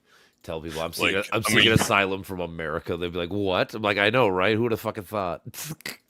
Yeah, who'd have thought? I know, right? Like, teach me your ways. Like, I know. It's weird to me too, sir. It's weird to me too that I'm seeking asylum from America. And honestly, not to be mean, but if you were really, really gun ho on like per se dying, honestly, if you're at that point, go to Ukraine. They'll take you as an army guy. Fucking at least if you're gonna die, go out with the cause. Or at least a just cause. I mean, if it really came down to it, I'm just saying, like, there's better ways of doing it that could actually help the world. Hell yeah. I would go on the front lines of Ukraine, defend it. Mm-hmm. Hell yeah. That or I know a couple of people that I know on like YouTube. Like, have you ever heard of the guy named Dylan Burns? No. He's like Destiny. He's like a commentator kind of person. But during the Ukraine war in 2022, like he was so interested in it and the history and shit, he moved over there. So now he's doing like news coverage and shit from Ukraine. Like, oh, cool. He's like, I know people say this. He's like, I live here. I've been living here for like 3 years. I can tell you everything about it. Like how it's going, what's happening. Like from inside, like not from across the pond. I'm right here across the ocean. You have big ocean. Mm-hmm. You have nice ocean. You have a nice ocean. Same thing though. That's a great analogy because it's just their language doesn't know what to say exactly, but you have a nice ocean. Well, dude, and also being polite. So like I was talking to listening to this guy. He was talking about like so people who are like bilanguage or whatever kind of thing, like they might speak the language, right? Like I might know how to speak English, but I'm French, right? But it's really hard for them to get like the nuance of like jokes and things like that because they can't comprehend like It's what we're saying as fast. Like they know the words, but like are like they for them they're always like, are you talking shit? I can't tell. Yeah, the idioms. idioms. Yeah, Yeah, like I'll wear your guts for garters. yeah, yeah. Just shit like that. Like so, like for him to actually like come up with some witty remarks pretty quickly, the guy was like, that's pretty fucking Yeah. actually pretty amazing because when he's like cheap suit, he's like maybe I'll wear your suit, maybe I'll do this, like, Jesus, you know? Jesus, Yeah. Jesus. Yeah, I'm just How cheap? Cheap as hell. yeah, I'm just saying like for him to come up with those answers pretty on the fly was apparently pretty difficult for someone like him because it's a second, third language, so. Yeah, especially the fucking card remark. Like, you don't have strong cards. You don't have strong cards. No, you don't have strong cards. I'm not here to play cards. I know that shit was funny because that's what I'm saying. For him, he can't get the joke or like the nuance of what he's saying. But to him, he's like, Yeah. what? I don't play cards, sir. I just don't play. Yeah, cards. he's like, we're not here to play cards. I know, Like, that's we're here to talk. Like, he's down to business. He But I'm wants the business. saying so like going back to what I'm saying like so people get mad at him for saying that, but it's like maybe he doesn't actually understand what Trump was getting at when he was saying like realistically Yeah. like he just probably didn't actually know what the fuck he was saying. He's like, what? We're playing cards? I'm not here to play cards. Like, no, I'm here to talk about the war or whatever. Yeah. That shit's funny. I think he did. I'm pretty sure he did because Zelensky's a very smart man. I think he did, but he's just a great witty ass, just dry cut humor remark. Well, that's Europeans. That's how they roll in general. Yeah, That's why I always say like I know. I always say I kind of like British dude. humor. Dude, it's fucking great. It's dude. just dry cut. Like the show Ghost, right? Yeah. Have you seen the UK version? No. I bet it's great. Oh, it's much more. Yeah, it's much more wittier and That's dry funny. cut. It's like I'm not like you. It's like that's where it's like I'm not here to play cards. I'm here to talk about peace deals. Like, where the fuck did this cards bullshit come in? This isn't a business. This isn't. We're not gambling here. That's what I'm saying. It's We're so talking funny. about peace. We're talking about peace. We're trying to sign a fucking cease agreement. Right. But you're sitting here sucking Putin's dick. He is too. All right. Suggests that the right to nuclear weapon usage extends to the allies of countries that supply Russia's enemies with those conventional weapons. That puts almost the entirety of Europe in Russia's nuclear crosshairs. The European Union, or EU, alone, of which Germany and France are members, has contributed almost and also, 130... Huh? On the map, I just realized how Poland just fucking topographic. How Yeah. Poland just topographic. Just neutral. Like we don't want to be the punching bag. Thing is, Poland will get attacked by Russia too. They already know it too. Like Mhm. they're fucked. If, Oh, yeah. if it happens, like they pretty sure it's gonna happen. Oh yeah. Anyways, $9 billion in aid to Ukraine since Putin launched his invasion. There's also And another donate 120.8 What was that? I donate $50 straight to the Ukrainian government for humanitarian aid. To help Ukraine or to like Yeah, us the specifically? one link. Yeah. Yeah, to that one link I Mhm. linked the other day. Yeah. I had to call. I actually had to call my bank and have them unblock it because it was kept Different getting country. blocked. I'm like, yeah, that's what I figured. I'm like, yeah, it's a different country. I told them the exact amount, and it was dot. Yeah, Gov. they're probably making sure that you weren't getting robbed by some Saudi prince India. or whatever. Yeah. Yeah. That's what I said. I'm like, yeah, I guarantee you, it's anti-scam measures. Yeah, it is. I'm like, yep, I guarantee you. Mhm. I figure as much. But yeah, it was like $50. Yeah, it buys meals, buys some bandages. Well, again, It helps somebody. It saves lives mhm. somewhere. It helps. I was like, fuck that. I'm not letting fucking Russia steamroll, even though they could have if they really wanted to. I don't think they Which could I have. don't get. I don't think they could have because once we started giving them our, like I said, dude, they can't fuck with our military, dude. No, Like I said, no. this is our at the '90s beginning of the version. war. In the very But- beginning, but no. maybe. I don't know because Yeah, like, that's what I'm I saying. just- They didn't steamroll. They didn't do the original Russia steamroll conscript and build up and wave invasion, cannon Maybe. fodder bullshit like what they did, mass casualties. I would have to read into the beginning of the war because I feel like they tried because their goal is to get to Kiev like in 3 days, 4 days. Like that was the goal, and they just didn't do Yeah. it. Yeah. Fucking, without our aid, 2 weeks you will last. Putin said 3 days. I know, right? We're still standing. Yeah. Like, fuck your aid. We don't need your aid. We got They the do aid need of aid, the but people. I get what you're saying, but Yeah, well, they got a lot more aid, I think, because I think Europe knows that we're going to be pulling Well, I know. funding. The only thing is, So you're a right, but bunch we of still have the Europe best is- military, like the best weaponry. That's the thing. Like that's the big thing. Oh, When they get our shit, they're getting the best. Like I said, the thing You that know- Germany's giving them the shit from the 70s. you know the Lend-Lease program. I've heard of it. We're yeah. still Lockheed Martin and all that. We run on a war economic. Correct. We say we're gonna pull out, but secretly under the textbooks, those military contractors No, but are still the gonna government's not buying it for them no more. It'll be like Ukraine will have to somehow fork money up and buy it themselves. I don't think they can afford, obviously, at this point. That's the thing. Like you're right, we do run on a war economy and shit like that. That is totally true. Yeah, it does, which is weird how we don't want to perpetuate the war more.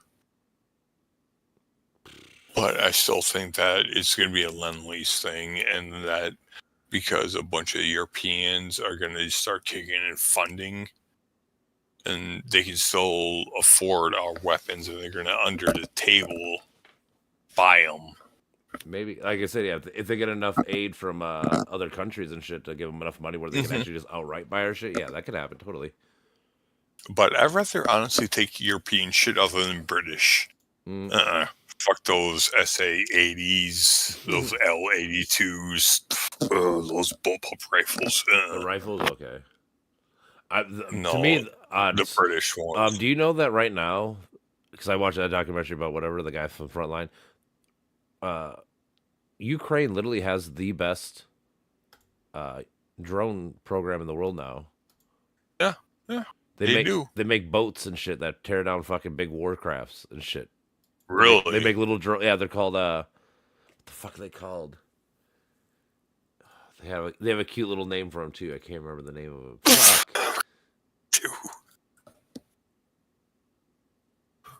Cuttlefish. No, it's something cute though. Something silly. Like when you hear like, oh. Yeah. And honestly, I'm like a huge Patsy or opponent. Pansy or something silly.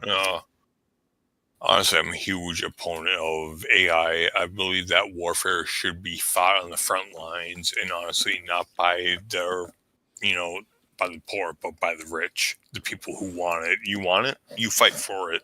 Well, you know what? If this ends up becoming the way of war, where it's just all drones and shit, just whoever has more weaponry, I guess, at the end wins, kind of, because nobody's dying no more. You're just fucking like, oh, you literally took on all of our weaponry. Okay, I guess this is yours now, or whatever, That'd be kind of cool. Then maybe they get the steamroll, but then they get the steamroll in. Who? Ukraine? No, just anybody like in conventional warfare. Like you wipe out their drone supply, you wipe out their money supply. It's just it's siege warfare. Basically. Well, again, That's I guess I'm just talking about I'm just talking about the idea of like you'd have maybe less human deaths. It'd be more this kind of deaths, what do you want to call it? Yeah, but I don't think that. War should never be a thing in the first place. I mean, there should be if it's for defense. It's all depends. You should never aggressively be the guy that starts it. I guess, yeah. But, But like, no, but I'm not an anti-war guy. Be a thing. But then again, if you believe in that thing, so then war would not exist since everybody's on the defensive. It's only it's only against predatory animals. Yeah, there's always gonna be. The thing is, there's always gonna be those people though. That's the problem. Barbarians. It comes down to there's always gonna be the narcissist. There's always gonna be somebody. That's always the problem. It's always gonna be somebody. Always. always I somebody. mean, in the end, even like insane people, you're never gonna get rid of fucking crazy people all the way either. You can stop and negate a lot of them or whatever, but you're never gonna get rid of 100%. And you can medicate them. Mm-hmm. You can medicate them, but basically at the end, you turn them into fucking brainless zombies. Yeah, I mean, they do that quite a bit too. But yeah, you can't get rid of mental illness. Like, you can't get Not rid all of the a lot way. of shit. Yeah, I'm saying not all the way. You can stop a lot of it. You can't just get rid of all of it though. Yeah.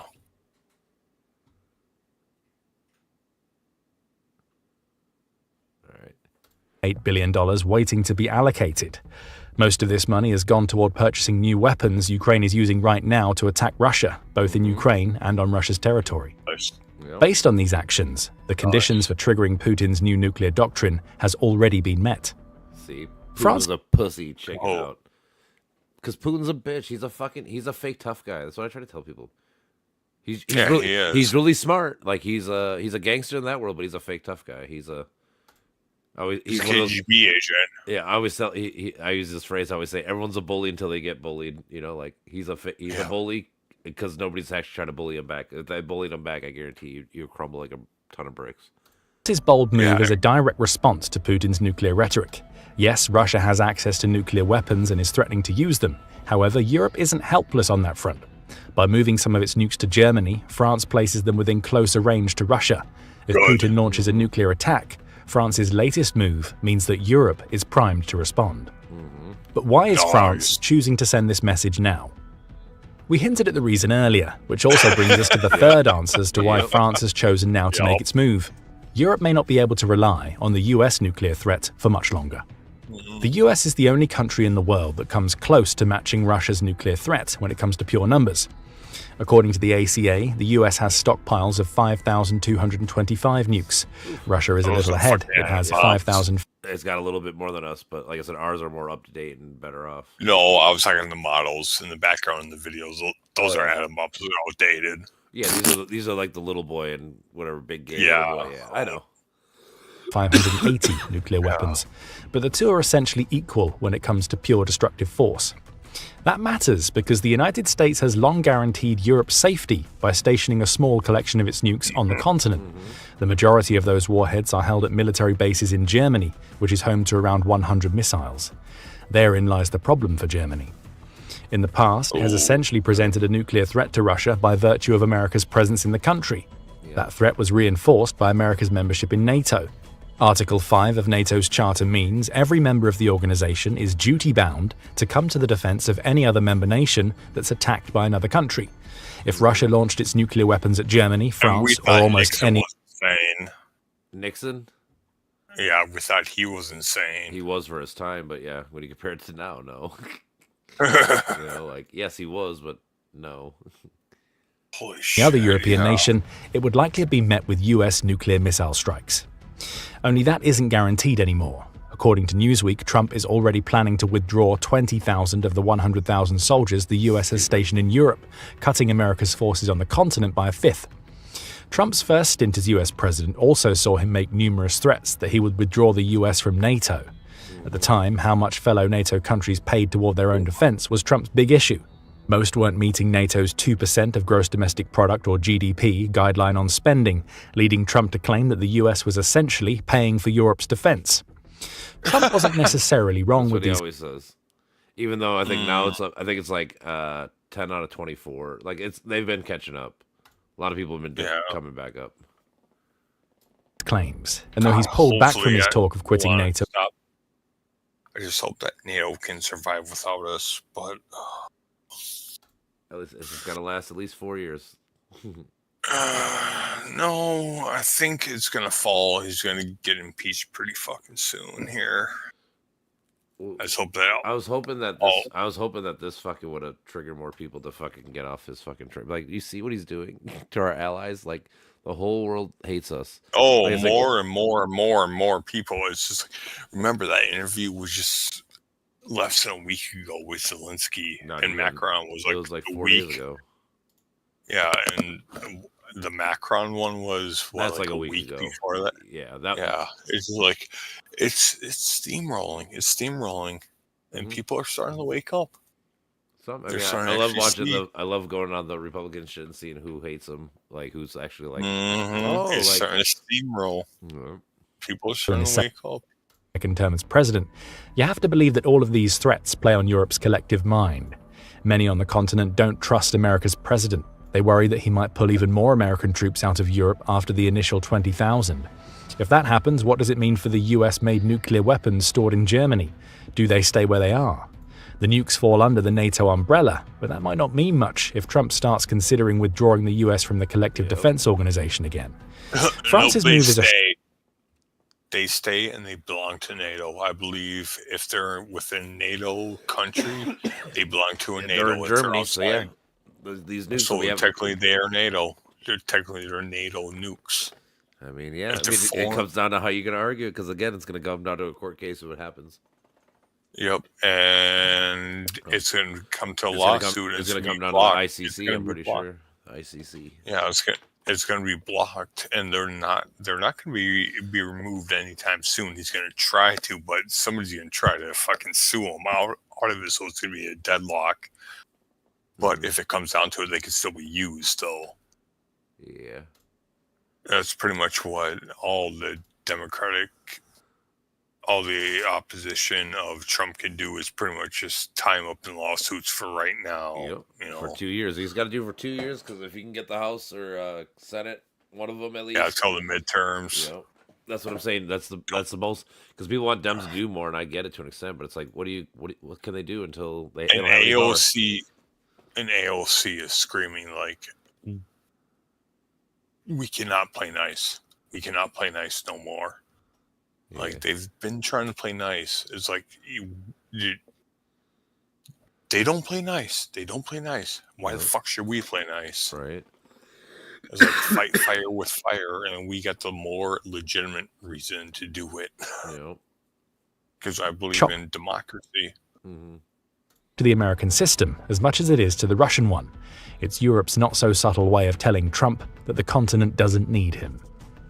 The United States has also been making moves over the past few weeks that trigger alarm bells in European heads. On February 3rd, Trump hinted that he might follow up the 25% tariffs he's levying on Mexico and Canada with more tariffs aimed at the EU. He told the BBC that EU tariffs could happen pretty soon, adding, "They don't take our cars, they don't take our farm products, they take almost nothing, and we take everything from them. Millions of cars, tremendous amounts of So food and stupid. farm products." Implementing tariffs on the EU would be Trump's way of punishing Europe for not buying enough from the United States. It's also worth mentioning that the EU I mean, but really, why would they buy from us?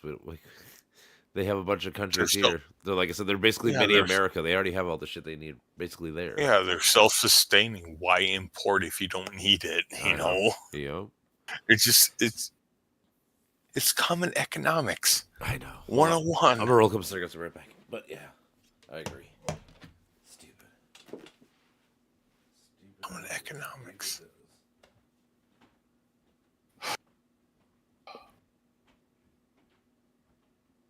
Why would you import?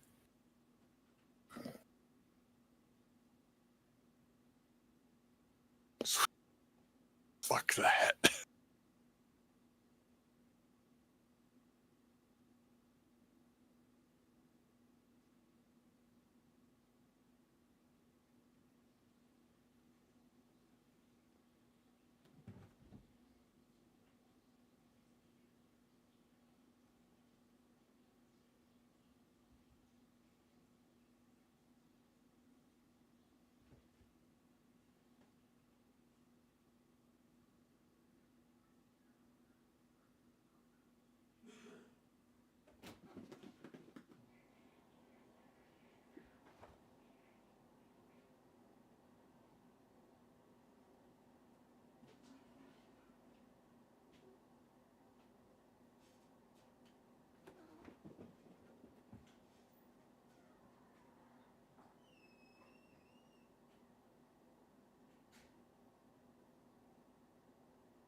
children.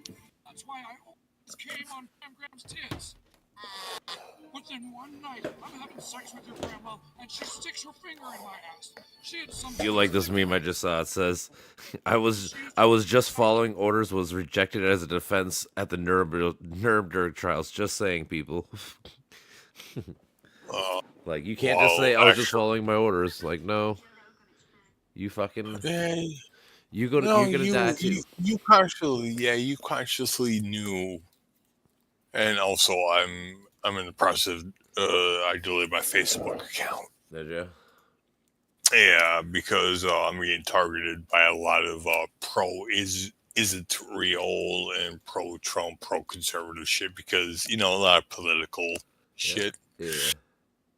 They look for keywords like, hey, have you not heard I'm the opposite of that? Mm-hmm. Yeah, it's all Fucking algorithms. Nazi scum. Fucking Nazi scum. Yeah. I just try to clown them. Like, you're fucking retarded. I Nope, I I just never call 'em being Nazi dog piles scumpig. over it, though. Yeah. Yeah, I just like, no, nope, you're not even worth time of day. You're just Nazi scum pig. Pretty fucking much. Most of them.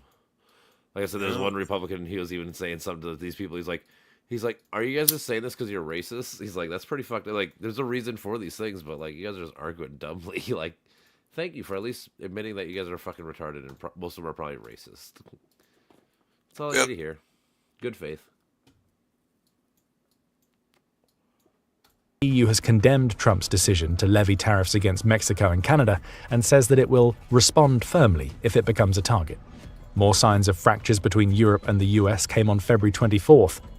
On that date, the United Nations General Assembly, or UNGA, proposed a resolution calling for a comprehensive resolution to Russia's Ukraine invasion. The United States drafted its own resolution titled The Path to Peace, that also called for an immediate end to the hostilities, while placing no blame on either side for starting the conflict. However, I don't always be a fucking pussy. Oh, it wasn't Russia. No. Who invaded who? I don't know. I don't know who invaded who. Like, oh, I bet you don't, buddy. I bet you don't. What the fuck? Weasley fucks. I hate that shit. However, it was a UNGA resolution that contained strong language condemning Russia's actions that was the key talking point. The US voted against that resolution, which many saw as a refusal by Trump to condemn Putin for his Ukraine invasion. The US joined an interesting cast of countries with that decision: China, India, Iran, and... Look at the people that agree with us that it's not wasn't Putin that caused the war. Who would have thought that you'd line up with this group of people? Wow, really? I heard India, but China? Iran? What the fuck, Iran? And Iraq. These are the people that didn't condemn Putin for starting the war. And this is the side that we agreed with. We didn't agree with the rest of the world. This is the group of people that we associate with now. And add Russia. India. We got Russia, India, China, Iran, and Iraq. That's who we... India. Yeah. India. What the fuck? India, really? Dude, they're pretty imperialistic too, dude. Well, I guess they were under British rule for how long? I mean, that's why Pakistan and Afghanistan, they all fight with these motherfuckers too. I mean, they have their ideological differences too. They're not saints. How about that? Iraq all refused to vote on the resolution, which was actually a more moderate take on the conflict than that provided by the US. America was one of only 18 nations to vote against the resolution, with others including Russia, obviously, Israel, Sudan, Hungary, and Belarus. Those are the other countries. Some other countries that voted against Russia. It wasn't Russia's fault. Said Israel. Think about it, Israel says it too. It's funny. Yeah. And Sudan. Ooh, and Belarus. That's kind of funny. Because Belarus is... You should honestly say Belarus and Russia. They're the same country. I know. That's the thing. They're the ones that probably want to go back to being Russian, like maybe legit. Yeah, because the whole presidency. Because there was a whole thing in the 90s before Putin. It was the Belarusian. It was like some weird ass thing. Yeah, there was somewhere thing like Russians couldn't run for Belarusian government, but Belarusian government or citizens could run for Russian. Really? Yeah, and he tried, and he almost won. He's a sadistic bastard. You have to look into it more. The latter two are among the few European nations that are unwilling to condemn Putin, likely because they hold close ties with. That's the thing. They get their imports from Russia, so these people won't talk shit about Mm-hmm. it. So at least I can understand to an extent, but still. Russia. It's an economic From threats issue. of NATO withdrawal to his refusal to condemn Putin, Trump seems to be sending a clear message to Europe. He's not on the continent's side, at least not as much as Europe expects him to be. Yep. And with these fractures creating the possibility that the US might withdraw its troops and nukes from Europe, the reasons behind France's bold move become clearer. It needs to send nuclear weapons How is to he not Germany dead? to make up for the American.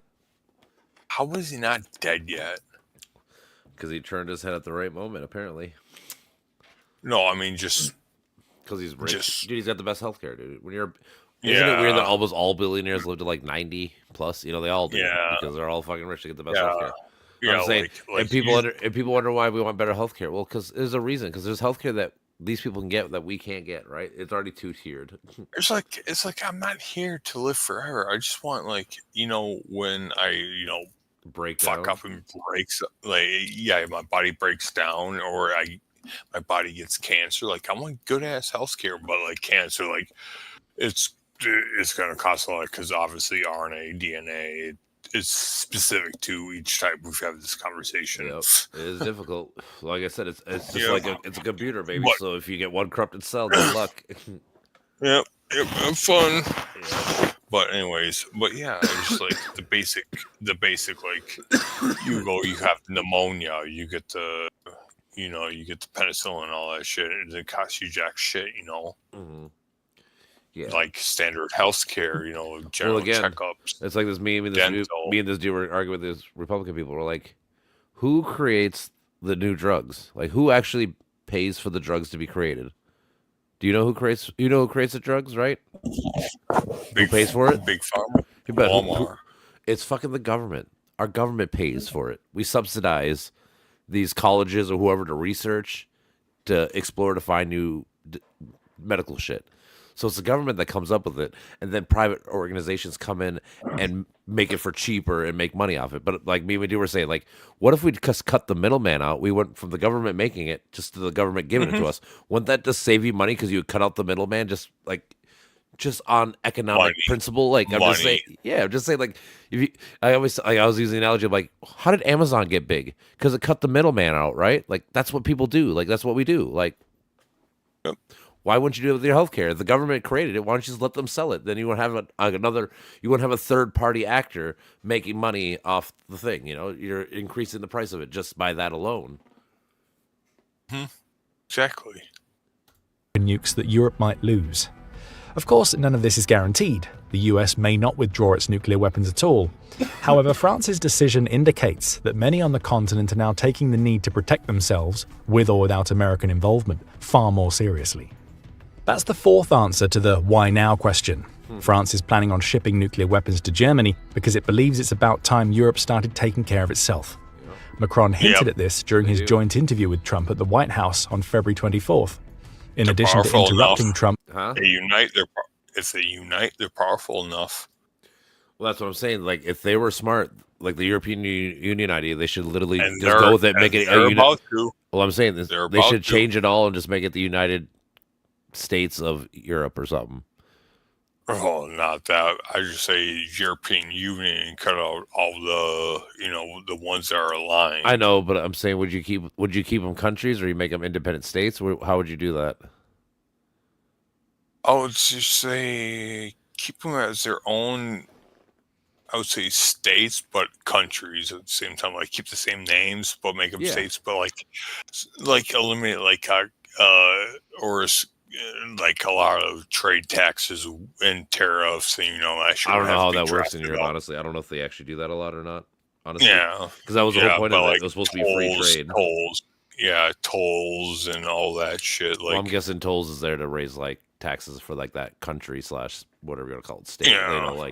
So I don't think you're gonna I change don't that, but it's more about free trade. Like it's like if France doesn't have to tariff fucking Germany because they're both part of the same state or whatever you want to call it. yeah, Like that'd be good. there's a lot of economic, but in the long run, once you get all those little nitty bitty gritty bullshit details nailed out that we don't understand, I think it would be a phenomenal thing. It would be a fucking powerhouse, basically like the United States, but as European Union. Well, that's what I'm saying. Like, I think you'd have to change the name somewhat, just because I think you'd have to make it known that we're states now. We got statehood. We're not countries. Because when you have countries, I feel like people aren't going to think of you still different. Borders. Like, we're different. We're like you're a Frenchman. You're not a German. You don't know what it's like to be us. But like if we're all under one state, like we're a part of Europe. Like we're a European state. Like we're equal. Like we're different, but we're still equal under the power of our nation, whatever you want to call it. You know. Yeah.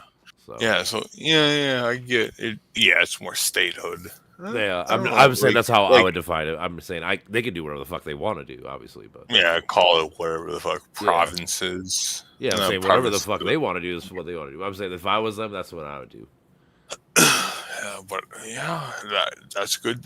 Mark on maybe France actually leading a new age of evolution. European. Yeah.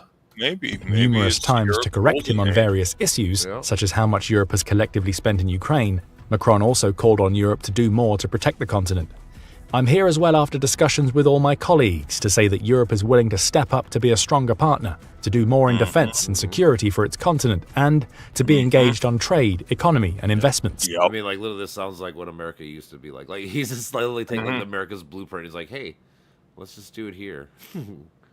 That's literally what America's all about: being free trade, having economic freedom, and investing a lot of money into it. The one thing I'm not looking forward to is the economic slump, because regardless of how this plays out, we're more likely going to hit here. The USC is going to fall. Well, it's already starting. Like I said, we're down almost 2,000 points since our high. So yeah, I know. I've been debating about pulling out of my stocks and just taking my $3,000 winnings and wait until Trump leaves, because I don't know, man. Like, it's so scary. I'm living by paycheck by paycheck, but at least I know how to keep my stomach full. It's more or less keeping the shelves stocked and panic buying. No, I know. I get that. Remember that Macron met with incoming German Chancellor Friedrich Merz before his press conference with Trump. Perhaps stepping up is Macron's subtle way of saying that nuclear weapons are coming to Germany. There are other signs that Europe is pulling itself away from its reliance on the US. Defense spending across Europe is on... What? They still use the Iron Cross in Germany? They must. Maybe these are really old, too. Yeah. Because like I said, they gave the one... This right here, I saw that, too. Yeah. Because I don't see them on this one here. So like I said, this might be like an old-ass tank. They still use it, because why wouldn't you? It's still usable, right? Yeah, I guess. So like I said, I don't see any on this. You think they would spray paint because Germany doesn't take lightly to Third Reich insignias. Oh, I know. That Europe is pulling itself away from its reliance on the US. Defense spending across Europe is on the rise, hitting an average 2.2% of GDP in 2024. This helicopter has it too, though. So this one and these two have it. None of these over here had them. So I'm guessing these must be old models from back in the day. They just keep using. Oh, it has one in the back too. Oh, it looks like a rocket launcher in the background, though. Which one? The rocket launcher in the background. Oh, I know. Yeah. The big ass. Right, stolen organs. No, the one up with the vertical stacks. Yeah. Oh. But countries have already committed to going much further than that. The Baltic states of Latvia and Estonia plan to hit 5% of GDP spending on defense in 2020. The helicopter looked like it had an Apache tail fin, like the enclosed one. Several European countries have already committed to go. Yeah, the Apache tail fin, how it's enclosed. Yep. But it's not. Because that's not an attack helicopter. What is this? Weird. I'm not sure. It's a jet turbo engine. Like a support, like to bring troops or something, I don't know. I would say that's more or less a scout, I would say. Going much further than that. The Baltic states of Latvia and Estonia plan to hit 5% of GDP spending on defense in 2025, with Poland not that far behind at 4.7% of GDP. There are also suggestions that Europe is quietly working on plans to send troops into Ukraine at some point in the future. Whether those troops would be a peacekeeping force or a united European army designed to deter Putin isn't clear. But what we can take from all of this is that France's bold move to send nuclear weapons into Germany is part of a wider plan. Europe is getting stronger. It has to, given the threat that Russia poses and the wildcard status of the US right now. Yep. The question now is simple. Will France's nuclear weapons be enough? It's tough to gauge. On the surface, France is nowhere near Russia when it comes to the sheer volume of nuclear weapons it has at its disposal. We touched on this earlier with the ACA stats, suggesting that Russia has 5,580 nuclear weapons. France is a long way behind. It has 290 nukes in its military stockpile. It's getting 200. That's it. Yeah, that's why they can't win. But they're hoping that I think It'll be enough. Well, not even if that. they get him close enough. They can get him close enough. Well, at least again, it's better than zero. Like that's the whole idea. Like, and plus, like I said, they're trying to talk into England. I can't remember how many. England might have like 500 to 1,000, so they're trying to add that to the arsenal too. Yeah, that's why with none of them better. Yeah, as weapons being strategically. And plus, I mean, who's going to stop them from making them now? Maybe they'll start making them now because they're like, you know what, we need them. It's like, fuck it. God, that means all 290 of France's warheads are currently assigned. I know, I get it to an extent, but it's like, let's say you started dropping like Moabs and shit, like that's not good either, right? Like there's a lot of other bombs that could cause actually more damage. These just do the reason why these are bad is it's long term. That's the fucking problem. It's that land's fucked for like 50 years or whatever it is. Yeah, that's why. That's why. Too. I know. Moab, at least it fucks the land for like maybe an hour or two. Well, I mean, yeah, it cools down. Yeah. And, yeah, but these just drop radiation. But more or less, like tactical nukes really don't drop that much radiation. No, it's assaulted ones. And tac nukes are usually used as aerial of defense or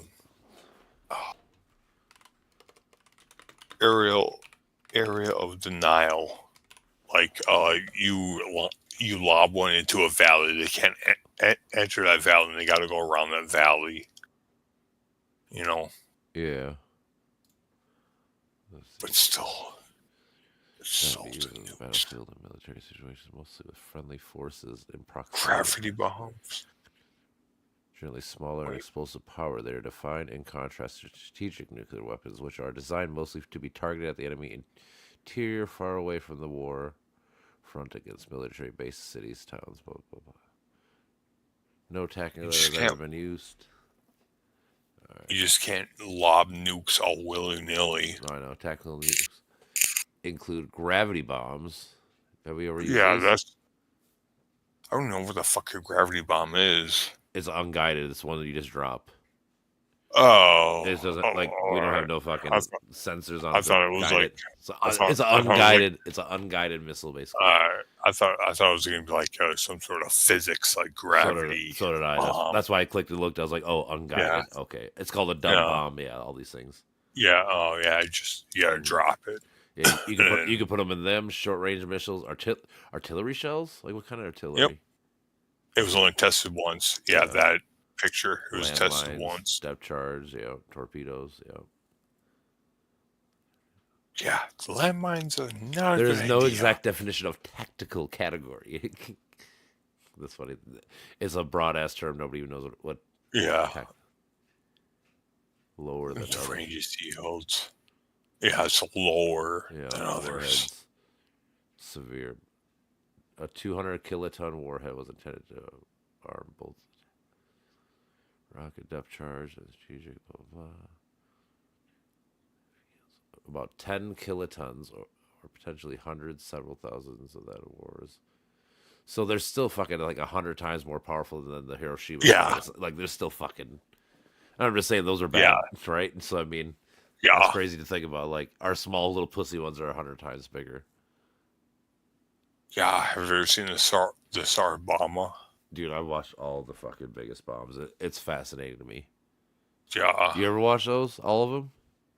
Yeah, and I've seen the one that is like it puts it in the scale of nuclear. It's like forget. Oh, I know. Hold on. Oh yeah, Shy. Yeah, he's fucking dope.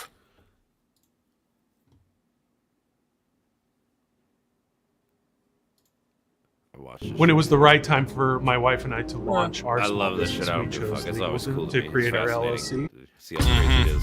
This device could instantly set the entire planet on. Despite these suspicions, on July 16th, 1945, they unleashed the nuclear demon.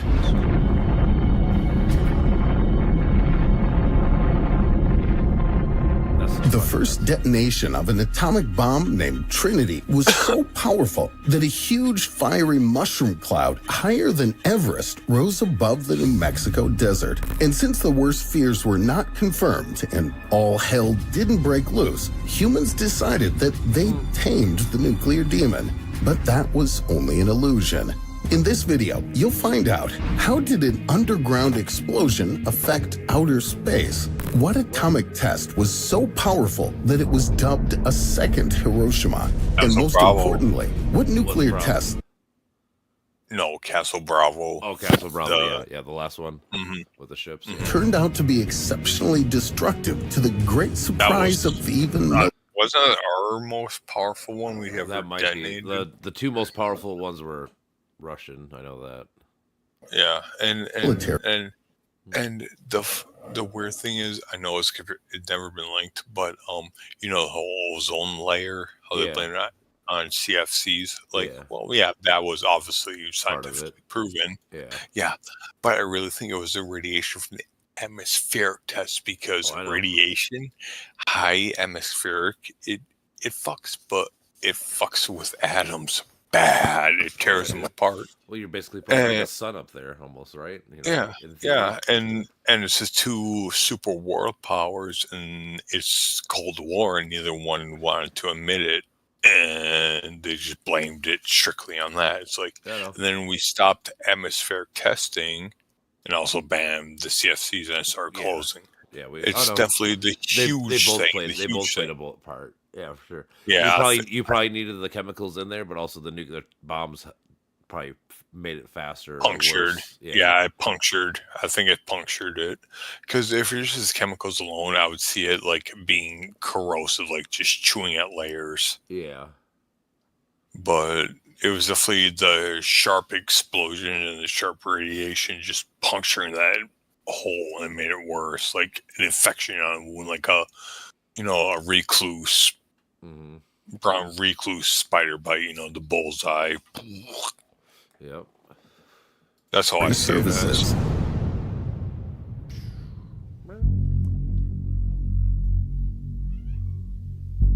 Bright and luminous Las Vegas dazzled its guests even 75 years ago. But just 100 kilometers away, there was the Think about Nevada it. test. Like 50 miles away from Vegas, they were blowing up shit. Like that's so close. Like really. Like think about it. How far? That's like from like me to like St. Cloud, maybe. Yeah, and the thing that's fucked up, they were so worried about this test that it was gonna ignite the atmosphere, but yet they tested so close to large populace. Tourists, fucking where everyone in the world went. Yeah, that's crazy. Yeah, it's like there's better locations. Mm-hmm. Site where flashes of light could literally make you go blind. Starting from the 50s, the military conducted around 1,000 nuclear tests there. In 1957, they thought it was time to try something new, to blow up underground layers of Earth. As part of the Pascal A test, in a mine at a depth of 150 meters, they installed a bomb weighing just 29 kilograms and containing less than a kilogram of TNT. That's fucking nothing. Like it was such a small bump too, relatively. Yeah, and I also heard about the theory, like in the 50s and 60s, about using nuclear weapons for like civil uses, Mm-hmm. and underground to use it to move like mountains and large land masses, but it never caught on because radiation. Yep. By military standards, that's a pretty small thing. Good theory. Right. It was a good theory I get until radiation. Well, yeah. Like science had to learn what the fuck they were doing. Makes Yep. sense. Yep. Science always evolves. Yep.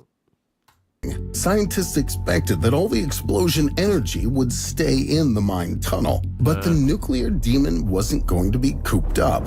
A pillar of flame dozens of meters high burst out of the ground. It happened because, for some reason, the real power of the bomb was 55 tons. In other words, 50,000 times greater than the developers had predicted. Oh, wow. That's like intending to celebrate the 4th of July by setting off a firecracker and watching it destroy the whole city.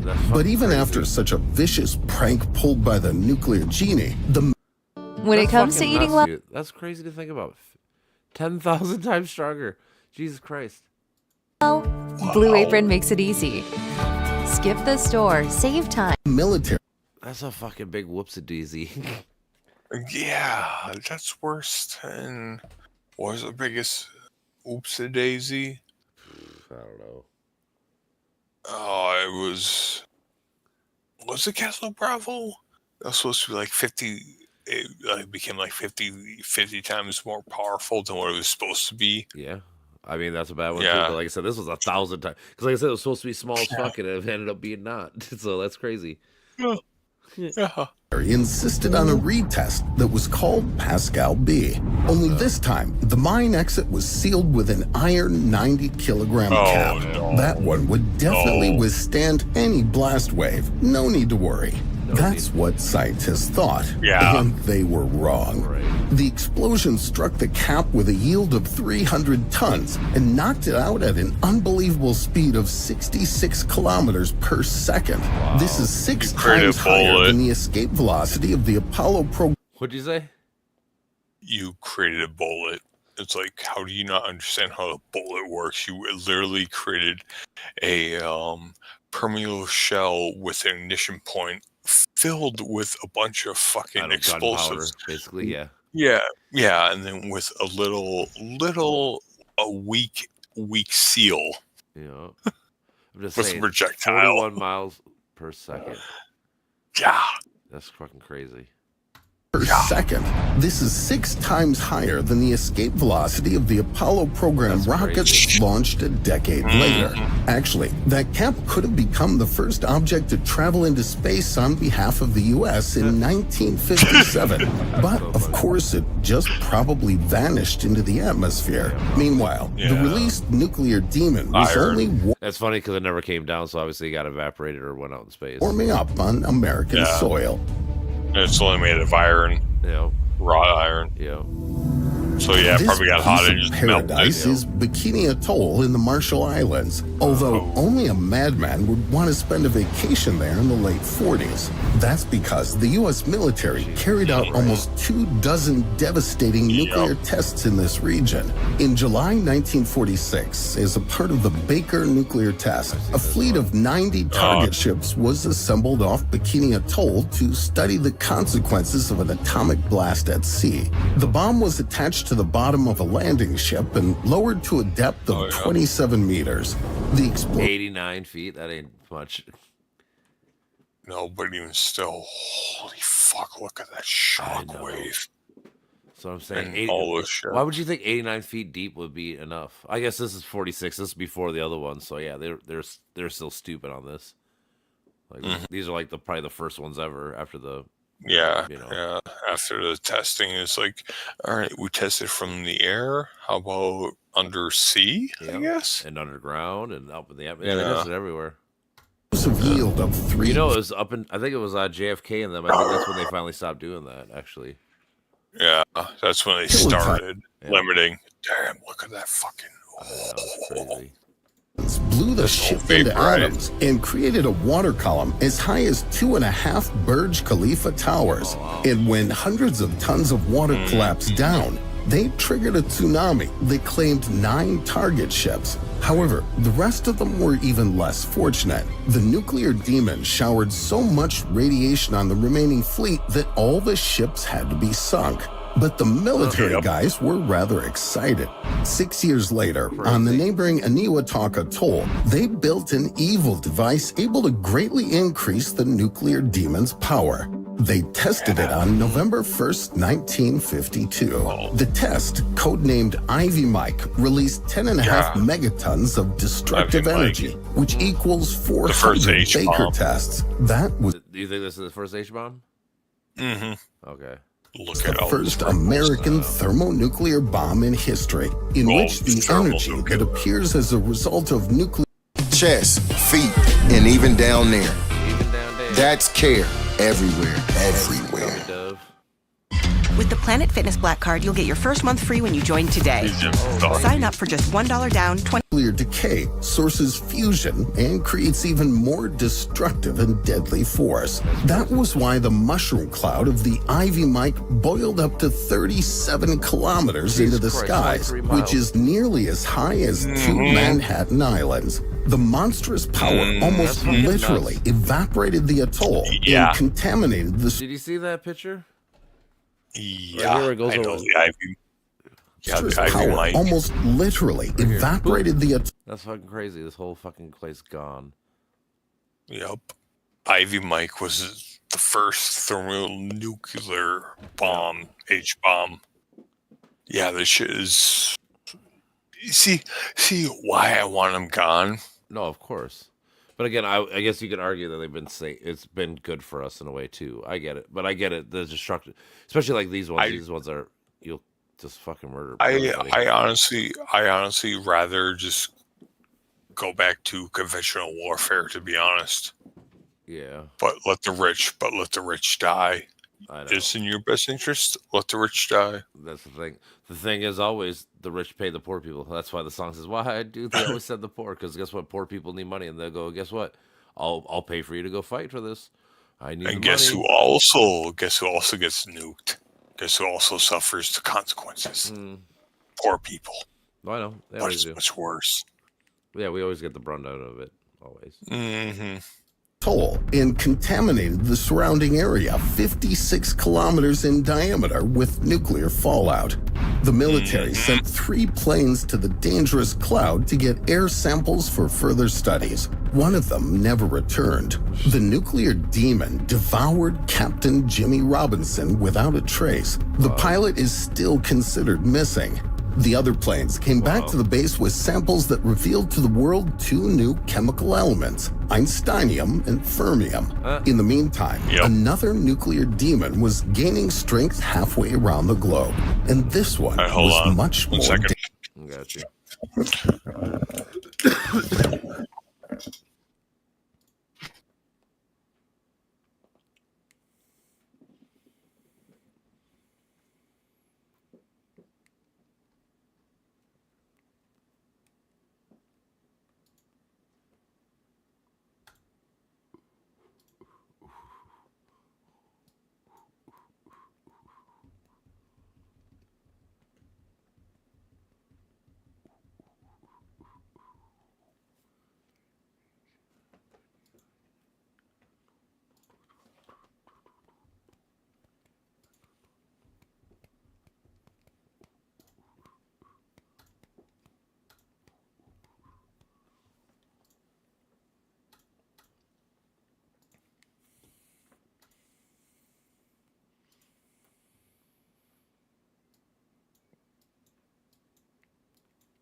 Do do do do do do do do do.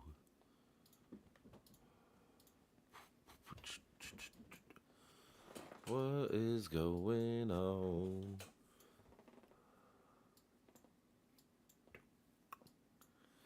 Fucking crazy ass nuclear bombs.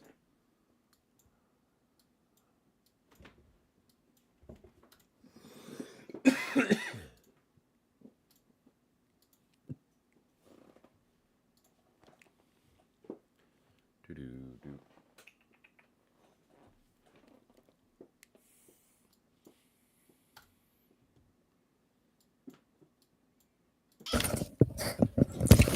All right.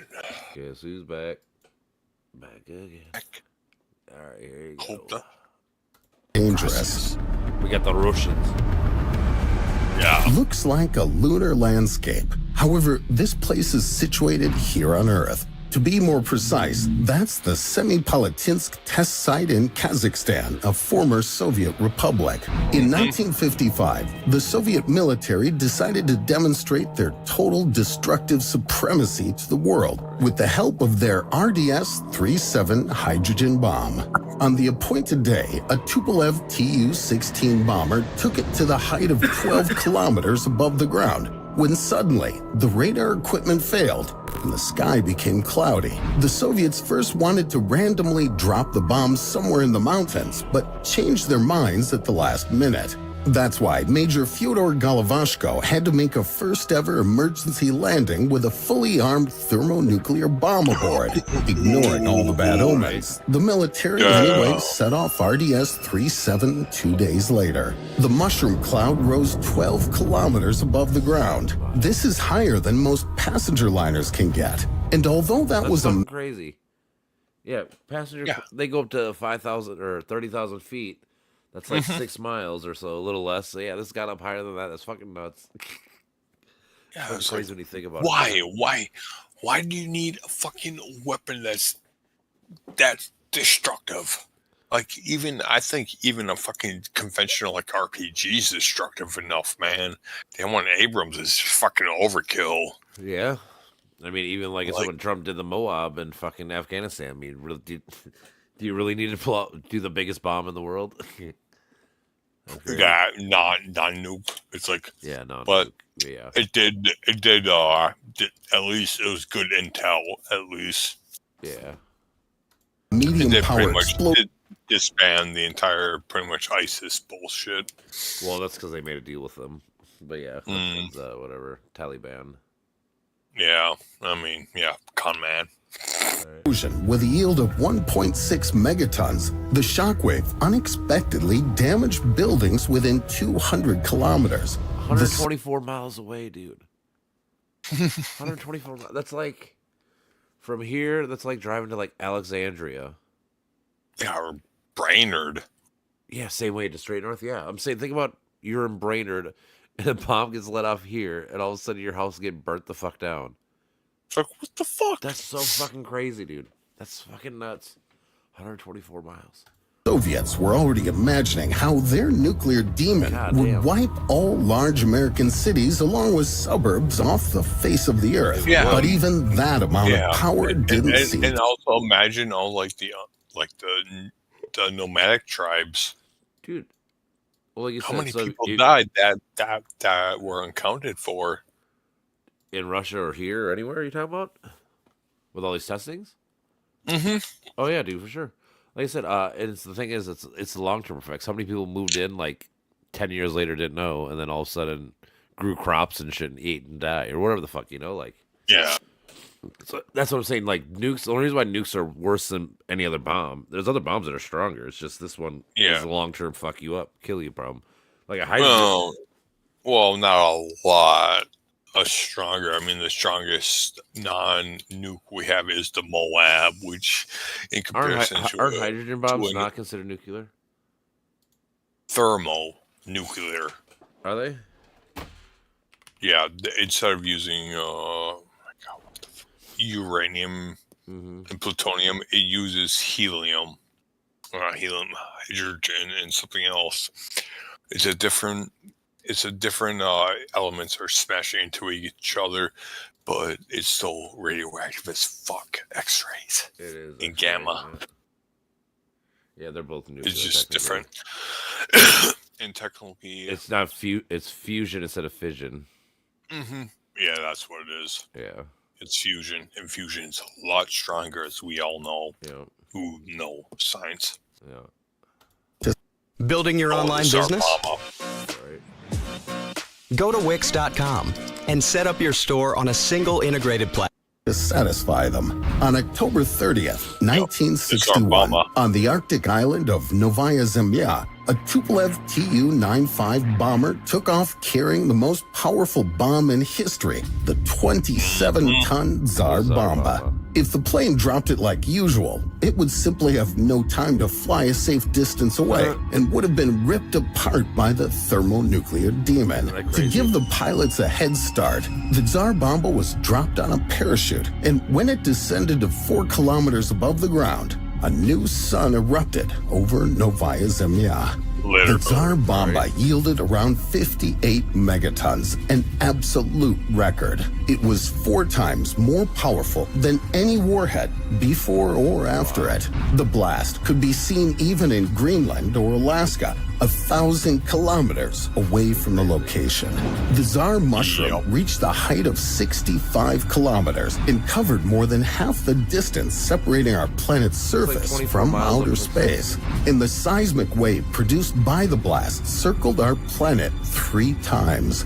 If the Soviets had Tsar bombed the west coast of the United States, this would have evaporated the region's biggest cities and caused massive earthquakes all around the country.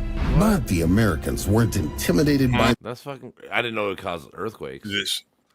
You dropped on the fault line? Yeah, it was so big. This is the reason why that nuclear agreement pact was signed. Was because we kept getting bigger and bigger and bigger, too. Yeah, even the Soviets were afraid. Soviets were like, Khrushchev was like, nope, we don't need any let's sign that. Witnesses. And honestly, it was supposed to be at 100 megatons. No, 50. It was supposed to be at 100. Yeah. Fucking nuts. The threat, since they had already pumped steroids into their own nuclear beast.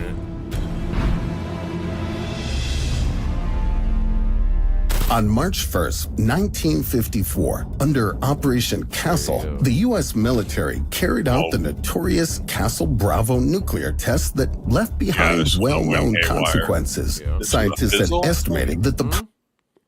I think this one is called a nuclear fizzle, I think. Nuclear fizzle? I can't power of the device would equal 6 megatons, no more than that. But the thermonuclear demon had other plans. The Castle Bravo detonation released more than twice as much energy, 15 megatons, unprecedented for the U.S. That's because lithium deuteride, which was supposed to slow down the thermonuclear reaction, suddenly fueled it. As a result, the fireball of Castle Bravo spread more than 7 kilometers around. Pussy. This death compared to the big one, that's pussy. Yeah. You know. But even still, that's our biggest one compared to what the Soviets had. But Soviets are just like mad scientists. They had the better Germans, no skin. Circle could easily fit 2.5 Golden Gate bridges. The mushroom cloud rose 40 kilometers up and 100 kilometers wide. But the worst thing was that the Castle Bravo explosion defaced vast coral reefs, and the fallout escaped way beyond the test area. Without knowing it, 23 Japanese fishermen aboard the... There's still lawsuits to this day. There's still lawsuits to this day. This is the reason why we have Godzilla, bro. Mm-hmm. Legitly. Yeah, it's legitimately from this. Yeah, I noticed. That's why I always say, like, that's why I always say, because these are the fishermen that he fucking, when he I can't remember the guy now who fucking made Godzilla. I used to know. But he was flying over a plane. He was flying over this area, and he was thinking about the fishermen. He was thinking about all their marks and stuff. He's like, instead of a bomb, he was like, what created that? And he thought of, like, a monster. And, like, that was the start of it. It was Lucky Dragon number 6 is the boat with the fishermen. Oh, neat. Fukuryu Maru fishing boat became victims of the test. They were diagnosed with radiation poisoning. As a result, one of them died, and the others spent the rest of their lives suffering from it. Journalists immediately... No, what a horrible way to go. Put a bullet in my brain. Give me a gun, put a bullet in my brain. Probably. If I'm... I mean, I guess the only way I could make it like an analogy would be like, think about it if you did chemo every day of your life. Mm-hmm. Like, that would suck. Yeah. They labeled the Castle Bravo blast a second Hiroshima, and the United States had to pay $15 million of compensation to the Japanese government. That's probably like, what, 200 million nowadays, maybe? Like I said, there's still lawsuits, and honestly, they put a cap over the huge explosion where it landed and all that shit. And it's cracking. It's cracking. Is it? Yep, it's cracking, and we're doing jack shit about it. The Where's once this the at? shit crack, Castle. Bikini Atoll. Castle Bikini Atoll. Bravo. Capsule, you said, or what is this? Capsule? Yeah, it's over in It the is cracking. Bikini Atoll. Yeah, hold on. Yeah, the Bikini Atoll. There was like a huge concrete capsule that was, but it's like cracking in, because it hasn't been maintained. And if that shit falls, you know what it does? It lands on dust, radioactive dust, everywhere. It's called the Runit Island, and it's a Yeah, concrete Runit. dome. Yeah, Ruin Island. Yeah, I guess I'll bring it over here for a second. Yeah. That's This gonna be big thing next. right here. This thing's cracking, you're saying? I'm watching your stream. I'm just seeing the video. Oh, okay, never mind. It doesn't go like that, never mind. I have another page, but okay.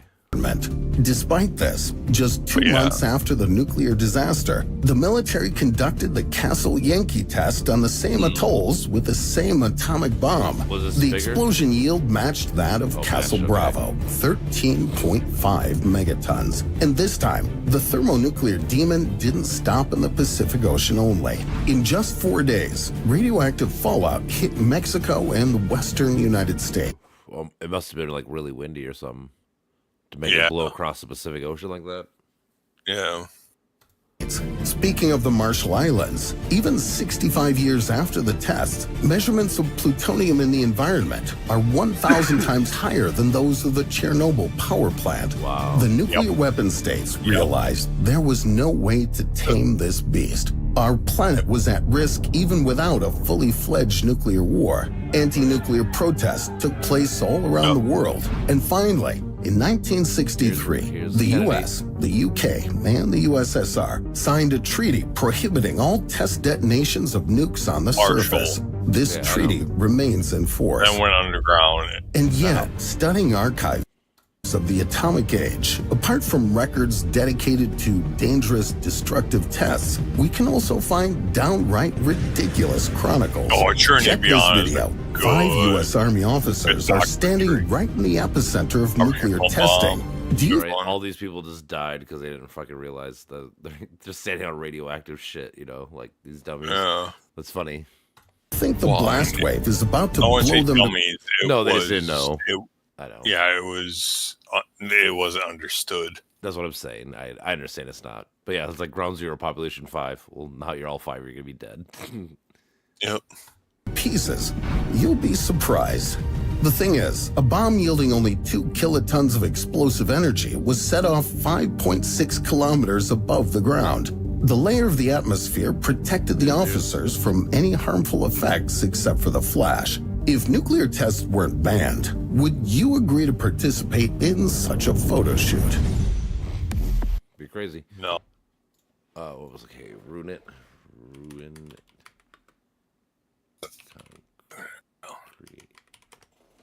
Oh, no, not that. How did I find it before? Can you its whole dome? Concrete.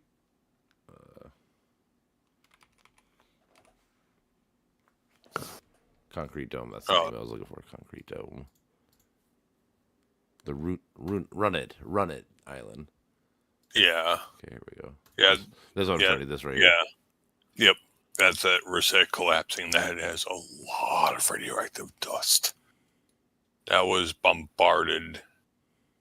A lot of the lesser known atomic bombs.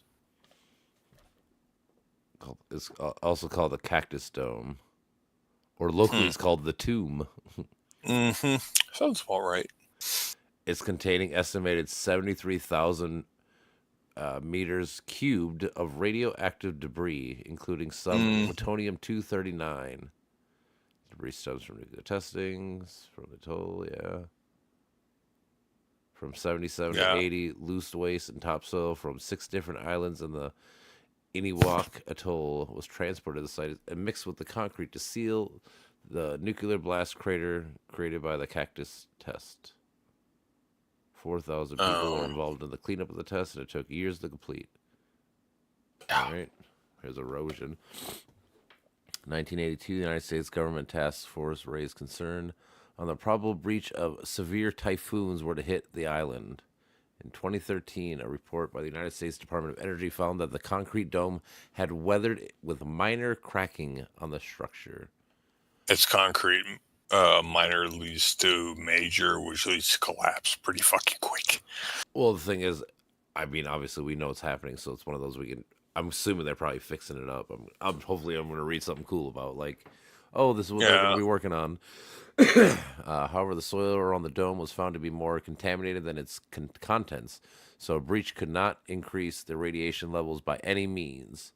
Because the cleaning operation in the 70s only removed an estimated 0.8% of the total transuranic waste of the Iniwak Atoll, the soil and the lagoon water surrounding the structure now contains a higher level of radioactivity than the debris of the dome itself. So even in the event of a total collapse, the radiation dose delivered to the local resident population or marine environment should not change significantly. So actually, it's not the worst, but it doesn't help. It's about the same. I'm more worried when it collapses, will it release a lot of dust? Well, it says it's going to keep it about the same. It says it's going to be about the same as what it's been. Yeah. I suppose it's surrounded by aqua, so it's probably a pretty moist soil, so it's not a dry environment. Concern primarily lies in the rapid tidal response to the weight of the water beneath the debris pile and the potential for contamination of the underground supply with radionuclides. Nuclides. One particular concern is that in order to save costs, the original plan to line the portion's bottom crater with concrete was abandoned. Also, they didn't put concrete in the bottom? That's kind of silly. Mm-hmm. There's seawater inside the dome from just the ground soaking in it. Okay. All right, good. And water is a good moderator, too. So. Yeah. However, the Department of Energy report stated the release of radionuclides will be very rapidly diluted and should not cause any elevated radio. Yeah, so Satan's good. Risk to minor environments compared to those already existing. All right, cool. The big thing is they're afraid it might release plutonium or radioactive toxic heavy metal. That's the main thing they're worried about. It's the illnesses from that. Yeah, all right, so it's not the radioactive debris. All right, cool. DOE. But yeah, plutonium and the toxic heavy metals, obviously. Uh-huh. Let's see.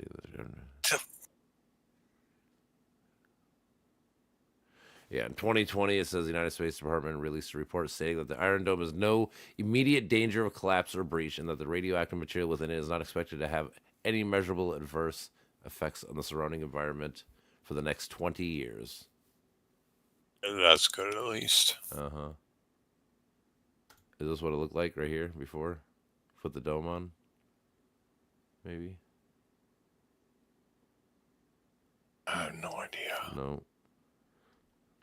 If it doesn't look like it's a perfect circle. I don't know. Like this right here. Yeah. Well, there you go. So, I mean, we should be fine. I mean, if you want to be a conspiracy theorist, maybe they're fucking lying. They could be, I guess, but... Yeah, it's Wikipedia. I'm just gonna take the... Well, I trust DOJ. If you look... I guarantee if I were to look up, like, DOJ 2020... Like, dude, Wikipedia is pretty good, because people, if they lie, they usually call you out quick. Yeah, but I mean, that's why. Hold on. Let's see. We look. And plus, this is one of those things that, like, why would you lie about it?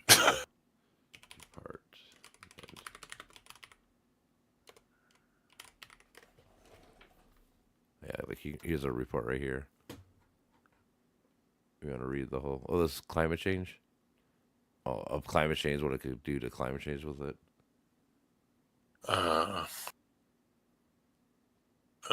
The impacts of climate change to Runit Dome. Oh, August 30th, 2024. This is 2022. Well, this report, if you were to read this, it just maybe it kind of came out this day, but this report's from 2022. So I'm not that invested into it. Neither am I. But I'm just saying, like, you know, like, oh, here's the actual report. Here's the 2024 report. I'm saying you could actually read it if you really wanted to. It's fucking how many pages? Not that many, technically. 8. I'm just saying, if you wanted to read 8 pages, you could actually read just to verify that claim is true. I would assume it's true. I don't. Wikipedia is not the best, but it's usually right. Just because I think it was a grain of salt. I think it was a grain of salt. Well, yeah, I'm saying the thing is, you could look at it like, I don't know. I thought Wikipedia was better at like sourcing. Like usually you can click like, oh, not citation needed. Like I thought you can click on. Yeah, stuff usually it's pretty good about like taking you right to like the like paper. Like it's like, oh, in this paper here, they'll like the Budapest Run. You can click it; it'll actually show you the Budapest Run and stuff. Well, you're using Chrome, right? Well, I'm using Firefox, but yeah. Oh, yeah, Firefox. Oh, you just have a different layout. Oh no, you're using Windows 11. Sucker. Yeah, I'm using the best Windows. I'm using whatever the top Windows is at like a year ago. Windows 10, motherfucker. No, dog. I'm at like, is there a higher one? No, it's only 11. There's like a PK or something. I can't remember what it's called. Nope. Hold on. 11. Oh, you're probably right. I'm just saying there's a technical term. Hold on. Now you're gonna make me look. Oh yeah, the foundation of black holes. Oh my god. What am I looking up? Processor. I don't care about your processor. No, you make me look. It's your operation. Go down to your taskbar, right click on your taskbar, open up your task manager. My taskbar like this? Right click on task manager. Where do I see task manager? Well, open up your task manager. Oop. Like this shit? You're only sharing Firefox, so you need to share your whole screen. I know, hold on. How do I share my whole screen? It always just gives me two optional. Wait, screen one, there we go. Maybe if I do like this. Alright. Yep. Oh, right click on your no on empty space. No on empty space on your taskbar. Oh, okay. Task manager. Yep, task manager. Go to performance. Let me see. CPU and Core i9 1900. Oh, right here. i9 14900K. Yeah.